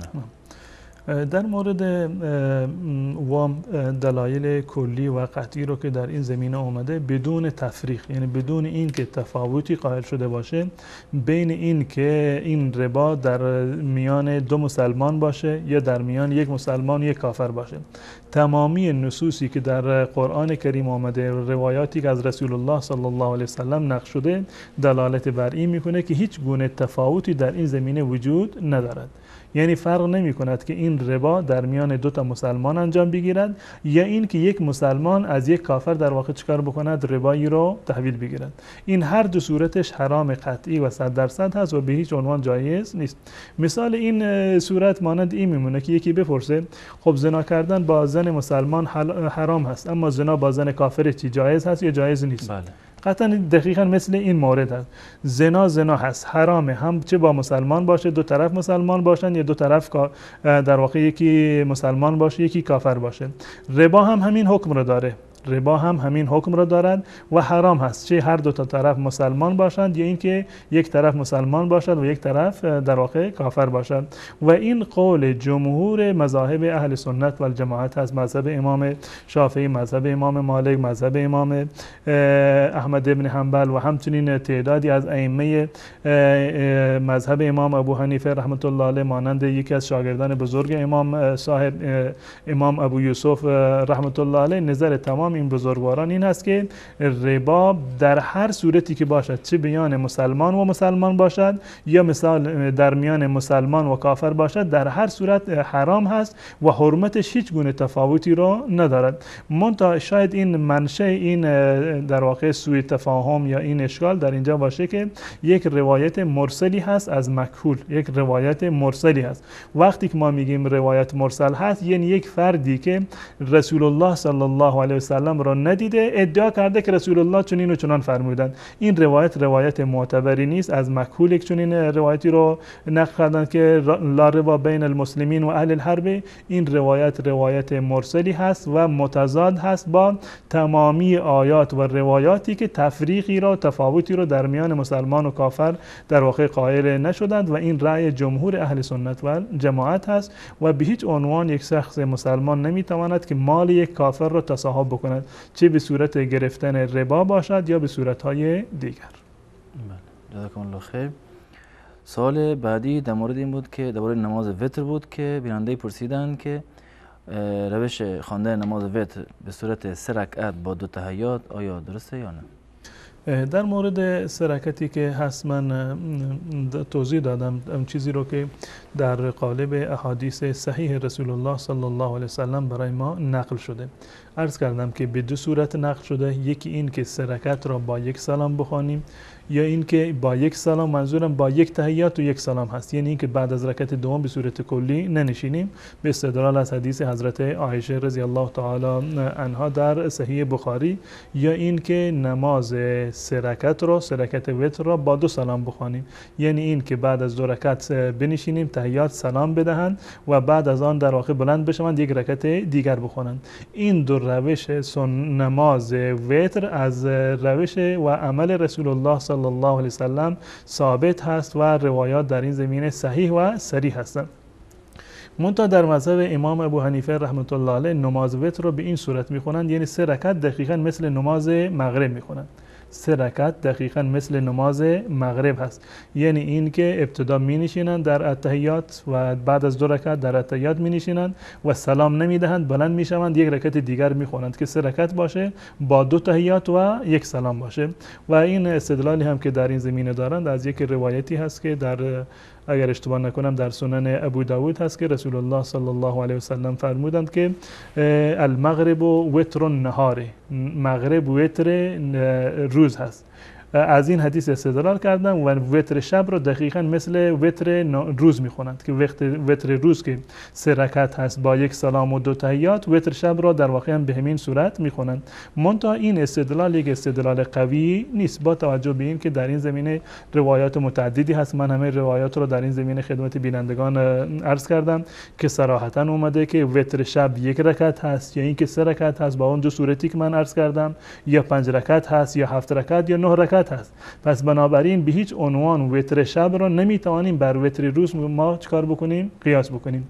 و عملا هم ثابت نشده که رسول الله صلی الله علیه وسلم به این کیفیت نماز خونده باشه، یعنی نماز وتر را 3 رکعت وتر را دقیقاً مثل نماز مغرب خوانده باشد. اما عرض کردم که استدلال علمای احناف از این حدیثی هست که نماز مغرب وتر نهار هست و از این استدلال کردن و این روایت استدلال از این روایت یک استدلال صحیح نیست و اون چیزی که اولاتر و بهتر هست همون دو گونه‌ای هست که من خدمت شما عرض کردم که از عمل رسول الله صلی الله علیه وسلم ثابت هست. 3 رکعت را با 1 سلام بخوانید یا اینکه 2 رکعت 3 رکعت را با 2 سلام بخوانند. این روش صحیح و شرعی هست که از احادیث رسول الله صلی الله علیه وسلم ثابت هست. اما خواندن 3 رکعت با 2 تحیات و 1 رکعت از عمل رسول الله و 2 تحیات و 1 سلام از عمل رسول الله صلی الله علیه وسلم ثابت نیست.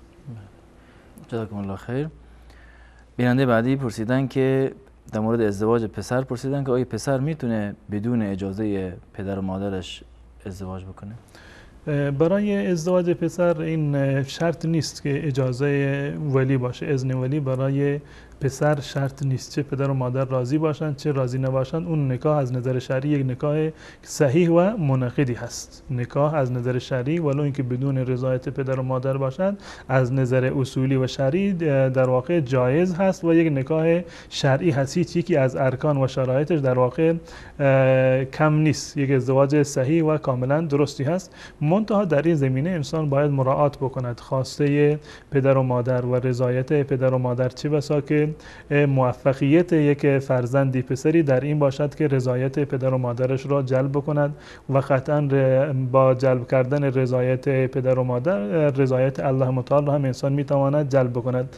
اگر واقعا حرف پدر و مادر یک حرف منطقی هست، حرفشون عاقلانه هست و بدون سبب اعلام عدم رضایت نکردند، اولاتر این است که حتما باید رضایت پدر و مادر را جلب کنند تا اینکه این در واقع یک دعای خیری بکنند و از سبب بشود برای خوشبختی این پسر و این ازدواجی که در واقع انجام میدهد. اما اگر ثابت شد که پدر و مادر بدون اینکه دلیل قانع کننده داشته باشند و رضایت نمیدهند، در این صورت رضایت پدر و مادر برای صحت عقد شرط نیست. یعنی بدون رضایت پدر و مادر اون عقد ازدواج کاملا صحیح خواهد بود.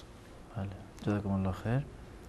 بیننده بعدی از تاجیکستان پرسیدن که قسم خوردم که گفتم اگر خانه برادرم بروم زنم طلاق است، الان چه کار کنم؟ این قسمی که خوردند یا به اصطلاح معروف زن طلاقی که خوردند، این قسم به طلاق هست.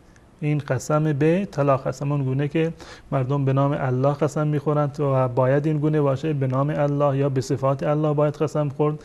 قسم خوردن به هیچ چیزی دیگری غیر از نام و اسما و صفات الله متعال جایز نیست. صرفاً باید با نام الله متعال یا صفات الله متعال قسم بخورند. قسم خوردن به جان یکی، قسم خوردن به طلاق و یا به بقیه موارد، قسم خوردن به کعبه و قسم خوردن به پیر و پیغمبر، اینا هیچ کدوم در واقع جایز نیست. صرفاً باید به نام الله یا صفات الله باید قسم بخورند. و این قسمی که به طلاق خوردن، این قسم ناجایزی هست. یعنی وقتی که ایشون زن طلاق خوردن یا قسم طلاق خوردن، این قسم ناجایزی بوده که نباید به نام طلاق در واقع قسم می‌خوردن. اما حکمش این است که یک قسمی هست که این در واقع خورده به نام طلاق. و از نظر شرعی وقتی که این قسم رو میخوان بشکنند، حکمش همون قسمی هست که به نام الله خورده باشند. وقتی که یک فردی به نام الله متعال قسم خورده باشه، حکمش چی هست؟ قسم خوردن به طلاق دقیقاً حکمش همون هست در اثری که دارد، نه در جوازش. قسم خوردن به نام الله جایز هست، اما قسم خوردن به طلاق جایز نیست. منتها اثرش یکی هست، یعنی هر دو نفر باید کفاره بدن و کفارش این است که 10 نفر رو یا غذا بدهند، یا این که به 10 نفر لباس بدهد، یا که برده‌ای که وجود ندارد. اگر نتوانست غذا بدهد یا لباس بدهد، حکمش این است که 30 روز رو روزه بگیرد و بعد از این میتواند که به خونه برادرش یا هر مورد دیگری رو گفته بود کاملا برود و زنش هم طلاق نخواهد شد. جزاکم الله خیر. سوال بعدی باز در مورد مسئله طلاق هست. گفتن که اگر کسی زنش رو طلاق داد، آیا باید اعلان بکند و به همه بگوید که من زنم را طلاق دادم یا نه؟ من سوال جور دیگه فهمیدم و فکر میکنم که سوال بینندهمون این بود که کسی زنش رو طلاق میدهد، یک بار طلاق داده، بعد میرود برای مردم تعریف میکند که من زنم رو طلاق دادم. آیا با تعریف کردن طلاق دیگری واقع می شود یا فقط همون طلاقی قبلا خورده بوده؟ بله. من سوال بیننده رو اینجوری متوجه شدم و حکم شرعیش این است وقتی که یک طلاقی رو داده، این بستگی به خود الفاظ این شوهر داره که قبلا چند طلاق داده بوده. فرضاً 1 طلاق داده باشه یا 2 طلاق رو داده باشه یا 3 طلاق داده باشه، چند طلاق رو در اونجا واقع کرده. با تعریف کردن طلاق جدیدی واقع نمی شود، بلکه این تأکیدی هست، تعریف میکند من چنین عملی رو انجام دادم. منتها این برمیگرده بازم به نیت خودش. اگر نیتش در واقع تعریف بوده که برای دیگران تعریف میکند که من این گونه طلاق دادم، به طور مثال مثلا گفته باشه که زنم 1 مرتبه طلاق هست، خب میگه که من این جمله رو به کار بردم و با تعریف کردن این جمله در پیش دیگران یک طلاق دیگری واقع نمی شود. اما اگر یعنی ببین یکی هست تعریف کردن و یکی تأکید کردن بر اون طلاق قبلی. مثلا میگه من 1 طلاق دادم، خب این طلاق همون 1 طلاقی بوده قبلا داده، میخواد تأکید بکند که صرفا 1 طلاقی واقع شده، طلاق دیگری در واقع نکرده. اگر منظورش صرفا تعریف کردن باشد یا تأکید بر طلاق قبلی باشد، طلاق جدیدی واقع نمی شود. اما اگر هدفش طلاق جدیدی باشد، این برمیگرده به نیت خودش. اگر هدفش طلاق جدیدی هست، طلاق جدید واقع می شود. اما اگر هدفش صرفا تعریف کردن اون جریانی هست که قبلا اتفاق افتاده یا کیفیت طلاق دادن هست یا تأکید بر اون طلاق قبلی هست، در این صورت طلاق دیگری واقع نمی شود و همون 1 طلاق یا 2 طلاق قبلا واقع کرده باشه صرفا همون واقع شده، طلاقی بیشتر از اون واقع نمی. جزاکم الله خیر. در مورد بیننده بعدی در مورد مسئله عمامه بستن سوالشون است که چه حکمی دارد؟ بله، ثابت هست که از رسول الله صلی الله علیه وسلم قبل از نبوتشون و بعد از نبوتشون ایشون در واقع عمامه میبستن، به این معنی که یکی از عادات عرب بوده. این گونه نبوده که رسول الله صلی الله علیه وسلم قبل از نبوتشون عمامه نمیبستند یا اصحاب رسول الله قبل از مسلمان شدن عمامه نمیبستند، بعد از اینکه مسلمان شده باشند به خاطر اینکه یک حکم اسلامی هست عمامه بسته باشند. چون این چیزی ثابت نیست، یک آداب بوده و جز رواج عرب اون زمان بوده. رسول الله صلی الله علیه وسلم قبل از بعثت و بعد از بعثت این عمل رو در واقع انجام میدادند و عمامه میبستند. پس بنابراین این جز سنت هایی که اسلام اون آورده باشه جز این سنت ها نیست. منتها از عمل رسول الله صلی الله علیه وسلم ثابت هست اگر کسی بخواد به خاطر این که چون که رسول الله صلی الله علیه وسلم این گونه عمامه میبسته من هم به مثل رسول الله عمامه میبندم، ما امیدوار هستیم که الله تعالی بهش ثوابی رو عنایت بکنه به خاطر اتباع اتباع و پیروی از رسول الله صلی الله علیه و سلم.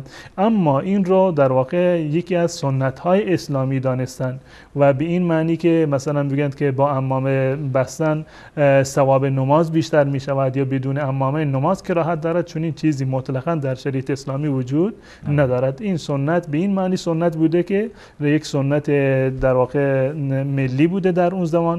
مردم همهشون هم مسلمانان و هم کفار، هم رسول الله و هم بقیه کافرانی که بودن و اصحاب رسول الله بنابر عادت اون زمان خودشون عمامه میبستن و رسول الله این عادت رو همیشه ادامه میداده. اگر به خاطر اتباع از پیامبر باشه در حتی در این شکل ظاهری، باز هم امیدواریم که در این مورد انسان در واقع مصاب باشه و بهش ثواب برسه، مانند حضرت عبدالله ابن عمر رضی الله تعالی عنه وقتی که ایشان به سفر حج میرفتن، در همان جایی که رسول الله صلی الله علیه و سلم شترشان را خوابانده بود، ایشون میرفتن در همانجا شتر خودشان را میخواباندند. یعنی تاکید خیلی زیادی داشتن بر اتباع سنت، در صورتی که این یک عمل در واقع نبوده که رسول الله صلی الله علیه و سلم به دستور وحی اینو انجام داده باشه و خواباندن شتر در جایی که رسول الله شترش را خوابانده یک عمل شرعی محسوب شده باشد. اما از فرط محبتی که عبدالله ابن عمر رضی الله تعالی عنه با رسول الله صلی الله علیه و سلم داشتن، سعی میکردن حتی در این موارد هم اتباع و پیروی بکنند. پس بنابراین اگر کسی با این منظور عمامه ببندد، امیدوار هستیم که الله تعالی بهش ثوابی رو عنایت بکنه. اما این که عمامه بستن در نماز تاثیر داشته باشه، نمازش ثوابش بیشتر باشه، اگر عمامه نبندد نمازش در واقع مکروه باشد یا ثوابش کم بشود، چون این چیزی در شریعت اسلامی وجود ندارد. جزاکم الله خیر. سوال بعدی در مورد ریش است که گفتن گذاشتن ریش تا چه اندازه واجب است؟ روایاتی که در شریعت اسلامی اومده روایات متعددی هست، در صحاح و سنن اومدند که رسول الله صلی الله علیه و سلم با الفاظ متعددی ارخرها و ارخلها و افلها این در واقع توصیه کردند که ریشه ها را باید بلند بگذارید. این چیزی هست که از فرمایش رسول الله صلی الله علیه و سلم ثابت هست و در این زمینه روایات صحیح و صریح هستند. به خاطر این هم که چون که در این روایت امر اومده، عموم اهل سنت الجماعت این امر را بر وجوب حمل کردند، یعنی این که دست نزدن ریش و نتراشیدنش واجب است که بیچ عنوان نباید ریش را در واقع بتراشند یا این که بیش از حد اون کوتاه بکنند. منتها در مورد چه اندازه باید ریش رو بگذارند، روایت ثابت شده از حضرت ابو هریره، حضرت عبدالله ابن عمر رضی الله تعالی عنه و از صحابه دیگر که در هنگام حج خصوصا حضرت عبدالله ابن عمر ریش خودش رو به اندازه قبضه میگرفتند، یعنی به اندازه یک مشت ریش رو مشت میکردن، هر چی اضافه از یک مشت بود از پایین در واقع کوتاه میکردن، اون در سفر حج و در هنگامی که سر خودشون رو میتراشیدن و این حد را و این مقدار مشت را از این عمل حضرت عبدالله ابن عمر رضی الله تعالی عنه در واقع علما اخذ کردند و استنباط کردند. اما به صورت کلی گذاشتن ریش و محاسن جزء واجبات شرعی است. جزاکم الله خیر. یعنی بعدی در مورد تفسیر درالمنصور خواستن که بفهمن چه کتابیه. تفسیر درالمنصور یکی از کتاب‌های علامه سیوطی رحمت الله علیه هست و یکی از تفاسیر بالمأثور هست، یعنی در این روایات را آورده، در یعنی تفاسیر را و اقوال تفسیری را از احادیث رسول الله صلی الله علیه و سلم گرفته. منتها این کتاب یک کتابی که 100% بشود به آن در واقع اعتماد کرد این گونه نیست. هر روایتی که در درالمنصور آمده باشه این روایت را ما مورد عمل قرار بدیم، بلکه در این کتاب روایت های ضعیف خیلی زیادی وجود داره. پس بنابراین باید در انتخاب این روایات یا در عمل کردن بر این روایت بر بگردیم به نظر علمای محدثین که کدوم روایت معتبری هست و کدوم روایت ضعیف یا موضوعی هست. روایات ضعیف و موضوع رو نباید بر آن عمل بکنن، اما روایات صحیح که با سند صحیح ثابت شده باشد اون برای ما مدرک و سند شرعی قرار خواهد گرفت. آقا مسعود از دانمارک دو تا شبهه‌ای که شنیده بود رو مطرح کردن. اول این بود که گفته کسانی میگن که کسی که قرآن را بدون معنا میخواند انگار که وقتش ضایع کرده. در مورد قرآن کلام الله متعال هست. کلام الله متعال یک نوع قدسیتی رو دارد که کلام دیگران ندارد، یعنی هم تأثیر روحی و روانی بر انسان دارد و هم تأثیر عبادی بر انسان دارد، به این معنی که خود الفاظ قرآن الفاظ تعبدی هستند، بدین معنی که ما اجازه نداریم که قرآن را روایت بالمعنا بکنیم. روایت بالمعنا کردن، تغییر دادن الفاظ قرآن، یا این که به زبان فارسی بخوایم قرآن را در واقع تعبیر بکنیم، چون این چیزی ما اجازه نداریم، به خاطر این که خود الفاظ قرآن یک الفاظ تعبدی هستند.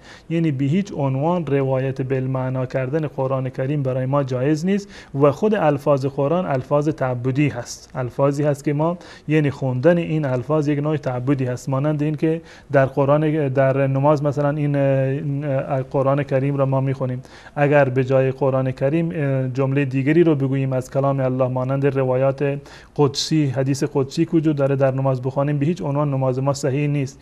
یا مثلا به زبان دیگری در نماز ما قرآن رو بخونیم، به زبان فارسی یا زبانهای دیگر، این نماز ما به هیچ عنوان نماز مورد قبول و نماز صحیح قرار نمیگیرد. پس بنابراین خود الفاظ قرآن یک الفاظ تعبدی هستند و خود خواندن الفاظ قرآن یک نوع عبادت است. رسول الله صلی الله علیه وسلم میفرماند که در مقابل هر حرفی از قرآن کریم به شما 10 ثواب میرسد. ولا اقول الف لام میم حرف، بل الف حرف و لام حرف و میم حرف. و من نمیگویم که الف لام میم یک حرف است، بلکه الف یک حرفه، لام یک حرفه و میم یک حرفه. حتی بعضی از علما گفتند که نه، الف هم 3 حرفه، لام 3 حرفه و میم هم 3 حرفه. یعنی در مقابل همین یک گفتن الف لام میم 90 ثواب به انسان در واقع میرسد. و این به خاطر این مطلب هست که حتی الفاظ قرآن الفاظ تعبدی هستند و خواندن قرآن به تصریح روایات رسول الله صلی الله علیه وسلم ثواب خاصی دارد. پس بنابراین این گفته ای که بعضی میگن که کسی که معنی قرآن را نداند و خواندنش هیچ گونه فایده ندارد، این کاملا 100% اشتباه هست و متضاد هست با فرمایشات رسول الله صلی الله علیه و سلم. بدون شک. جزاکم الله خیر. سوال بعدیشون در مورد غیب دانستن پیامبر است که میگن که پیامبر غیب نمیدانسته، در حالی که در احادیث به خصوص در بخاری هزاران حدیث هست که از آینده و از غیب خبر داده. در این زمینه باید یک مطلب رو کاملا مشخص باشه. در آیات قرآن در هیچ جا نیومده که رسول الله صلی الله علیه وسلم غیب را بدونند.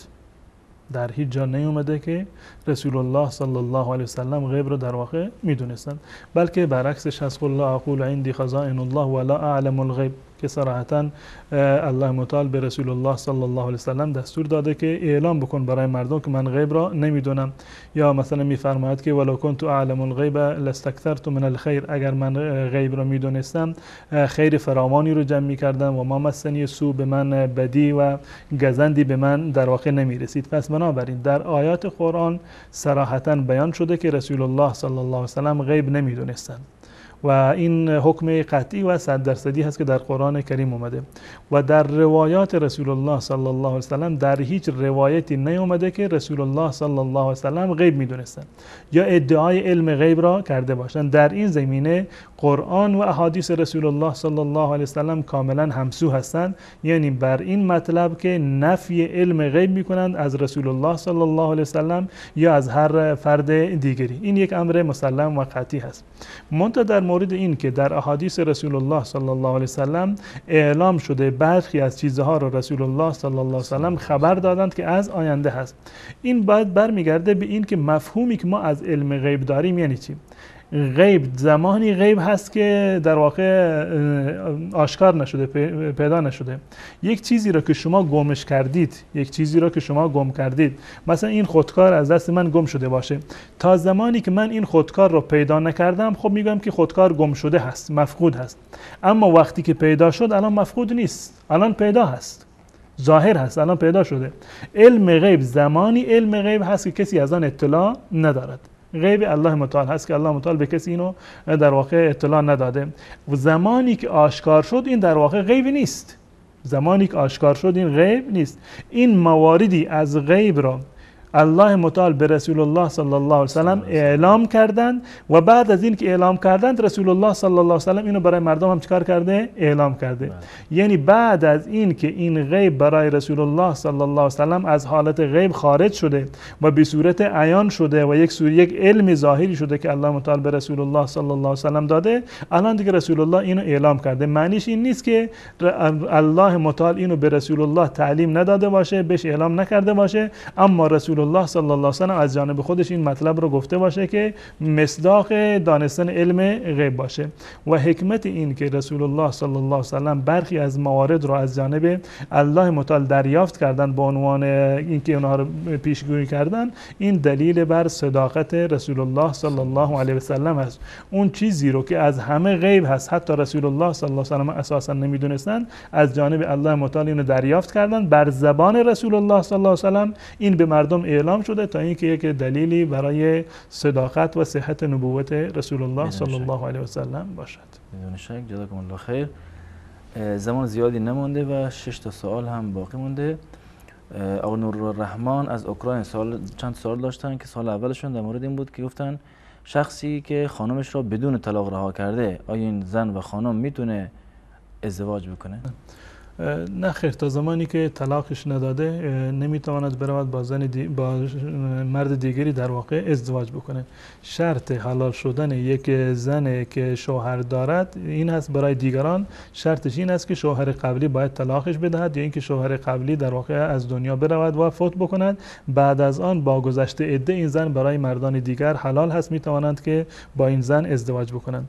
منتها در صورتی که شوهر زنش را برای مدت طولانی بلا تکلیف رها کرده باشد، از نظر شرعی و قانونی این زن حق دارد که برود در دادگاه اسلامی و تقاضای طلاق بکند. وقتی که برود تقاضای طلاق بکند با این گذشت مدت طولانی و شوهرش هم که نیامده سراغ این زن رو نگرفته و بلا تکلیف رهاش کرده، وقتی که دادگاه طلاقش داد این طلاق رسمی شمرده می شود، مثل این که شوهرشون رو در واقع طلاق داده باشد. در این صورت این زن می تواند که با مرد دیگر ازدواج بکنند. اما اگر به صورت اصلی باشه، یعنی این که شوهر زنش رو رها کرده، طلاقش هم نداده و این زن به دادگاه هم مراجعه نکرده باشد و طلاقش رو از دادگاه هم نگرفته باشد، در این صورت ازدواج با مرد دیگر جایز نیست. اما اگر از طریق دادگاه طلاق خودش رو گرفته باشد، ازدواج با مرد دیگر برایش جایز است. تشکر میکنم از شما. سوال بعدشون این بود که گاوهایی که در اوکراین هستن عمرشون که به 1 سال رسید گوشتش مرغوب نیست، اما گوساله‌های 6 ماهه وزنش به اندازه گاوهای کشورهای دیگر مثل ایران و افغانستانه. حالا سوالش این بود که آیا ذبح این گوساله‌های 6 ماهه به جای گاوهای 1 ساله میتوان ازش استفاده کرد برای قربانی؟ نه، این موارد جزء مواردی هست که فقط رسول الله صلی الله علیه و سلم در مورد گوسفند که 6 ماهه باشه اینو اجازه دادن. اساسا باید 1 ساله باشه و گوسفندی که 6 ماهه باشه رسول الله صلی الله علیه و سلم اینو در واقع اجازه دادن. اما در مورد گاو و گوسفند چون این نصی از رسول الله صلی الله علیه و سلم ثابت نشده و همون سن شرعی رو که 2 سال یا 5 سال برای شتر هست، برای گاو 2 سال و برای شتر 5 سال هست، این باید کاملا مراعات بشه و اگر کمتر از این باشه قربانی کردن چون این حیوانی جایز نیست. جزاکم الله خیر. یعنی بعدی گفتن که پدرم وفات کرده، چه دعایی بخونم تا ثواب پدر برسه؟ دعا برای پدر و مادر دعای مغفرت هست. دعای مغفرت بکنند و همون گونه که در روایت اومده بیشترین چیزی که ثوابش برای پدر و مادر میرسد او ولد صالح یدعو له، فرزند صالحی که بعد از پدر و مادر به جا می آمد و برایشون دعا بکنند. دعا کردن همین دعایی که شما میکنید که پروردگار پدر و مادر مرا مغفرت بکن، گناهانشان رو معاف بکن، درجاتشان رو در بهشت اضافه بکن، یا برایشون صدقه بدهی، یا برایشون عمره بروی، برایشون در واقع حج بکنید. این جز اعمالی هست که ثواب داره، اما بیشترین ثواب را دعای خیر و دعای رحمت و مغفرت برای پدر و مادر این ثواب رو دارد. بله. یعنی بعدی گفتن که نماز میخونیم و بعد نماز اذکار میخونیم، آیا درسته؟ اذکار بله جایز هست. اذکاری رو که از رسول الله صلی الله علیه و سلم ثابت شده، سبحان الله، الحمدلله، لا اله الا الله، یا دعاهای دیگری که از رسول الله صلی الله علیه و سلم ثابت شده، خوندن این اذکار هیچ گونه اشکال شرعی نداره. اما من در سوال این بیننده فکر کنم که بحثشون خواندن قرآن بعد از نماز بود، یعنی به صورت اذکار و خواندن آیت نمونه. بله، خواندن قرآن میکنیم، قل الله میخونیم. بله این درسته، یعنی در نماز، در تمام نمازها سبحان الله، الحمدلله، لا اله الا الله، خصوصا در نماز صبح و مغرب لا اله الا الله وحده لا شریک له له الملك و له الحمد و هو على كل شيء قدیر 10 مرتبه بعد از نماز فجر، 10 مرتبه بعد از نماز مغرب، یا همچنین خواندن قل هو الله احد و قل اعوذ برب الفلق و قل اعوذ برب الناس 3 مرتبه بعد از نماز صبح یا بعد از نماز مغرب از رسول الله صلی الله علیه و سلم ثابت است. بله. و آخرین سوالم باز در مورد از کار است که بیننده گفتن که امام که سلام میده دست بلند میکنه و میگه اللهم انت السلام منک السلام تبارک یا ذا الجلال و الاکرام و مأمومین هم این کار انجام میدن. آیا این درسته؟ از نظر شرعی اون چیزی که حکم هست برای من و شما و تمامی مسلمانان این است که پیرو سنت رسول الله صلی الله علیه و سلم باشیم. نماز یکی از اعمالی هست که رسول الله صلی الله علیه و سلم در تمام دوران نبوتشون خصوصا بعد از هجرت اینو علنا میخوندند و در مسجد می اومدن جماعت میخوندند. این در هر روز 5 وقت می اومدن نماز میخوندند. در هیچ روایتی در هیچ کتابی از کتابهای اهل سنت و الجماعت نیامده که رسول الله صلی الله علیه و سلم بعد از نماز دستها را بلند کرده باشند و دعا کرده باشند. در هیچ کتابی از کتاب اهل سنت چنین چیزی ثابت نیست. نه در بخاری و مسلم و ابو داود و ترمذی، تمام کتاب‌های حدیثی اهل سنت و الجماعت در هیچ کتابی نیامده که رسول الله صلی الله علیه و سلم بعد از نماز دستها را بلند کرده باشند و دعا کرده باشند. خواندن اللهم انت السلام منک السلام تبارک یا ذا الجلال و الاکرام جایز هست، از رسول الله هم ثابت است، اما بدون بلند کردن دستها. همین روشی که دست جمعی دستها را بلند می‌کنند، امام این دعا میخوند و مردم میگن آمین، این در واقع جایی برای آمین گفتن نیست. اللهم انت السلام منک السلام این یک نوع ثنا هست، دعا نیست که بگه آمین. آمین این که پروردگار این دعا رو قبول بکن. این خواسته و طلب یک چیزی از الله متعال نیست، این صرفا یک نوع ثنا هست. در ثنا آمین گفتن اصلا معنی ندارد.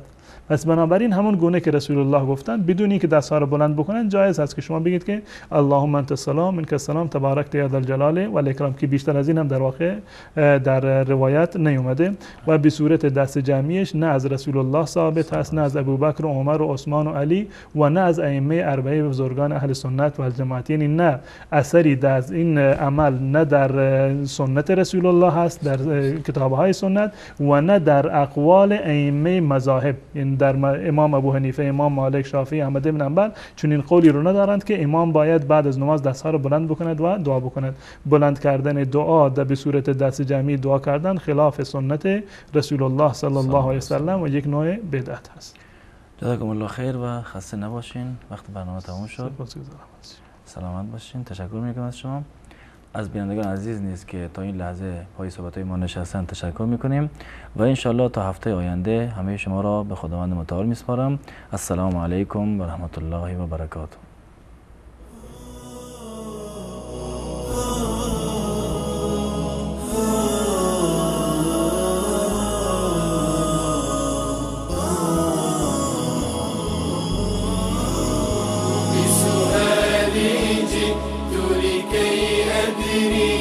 ليزيل الحيرة من أمري، فهنا علم وهنا نور وهنا منبع كل الفكر.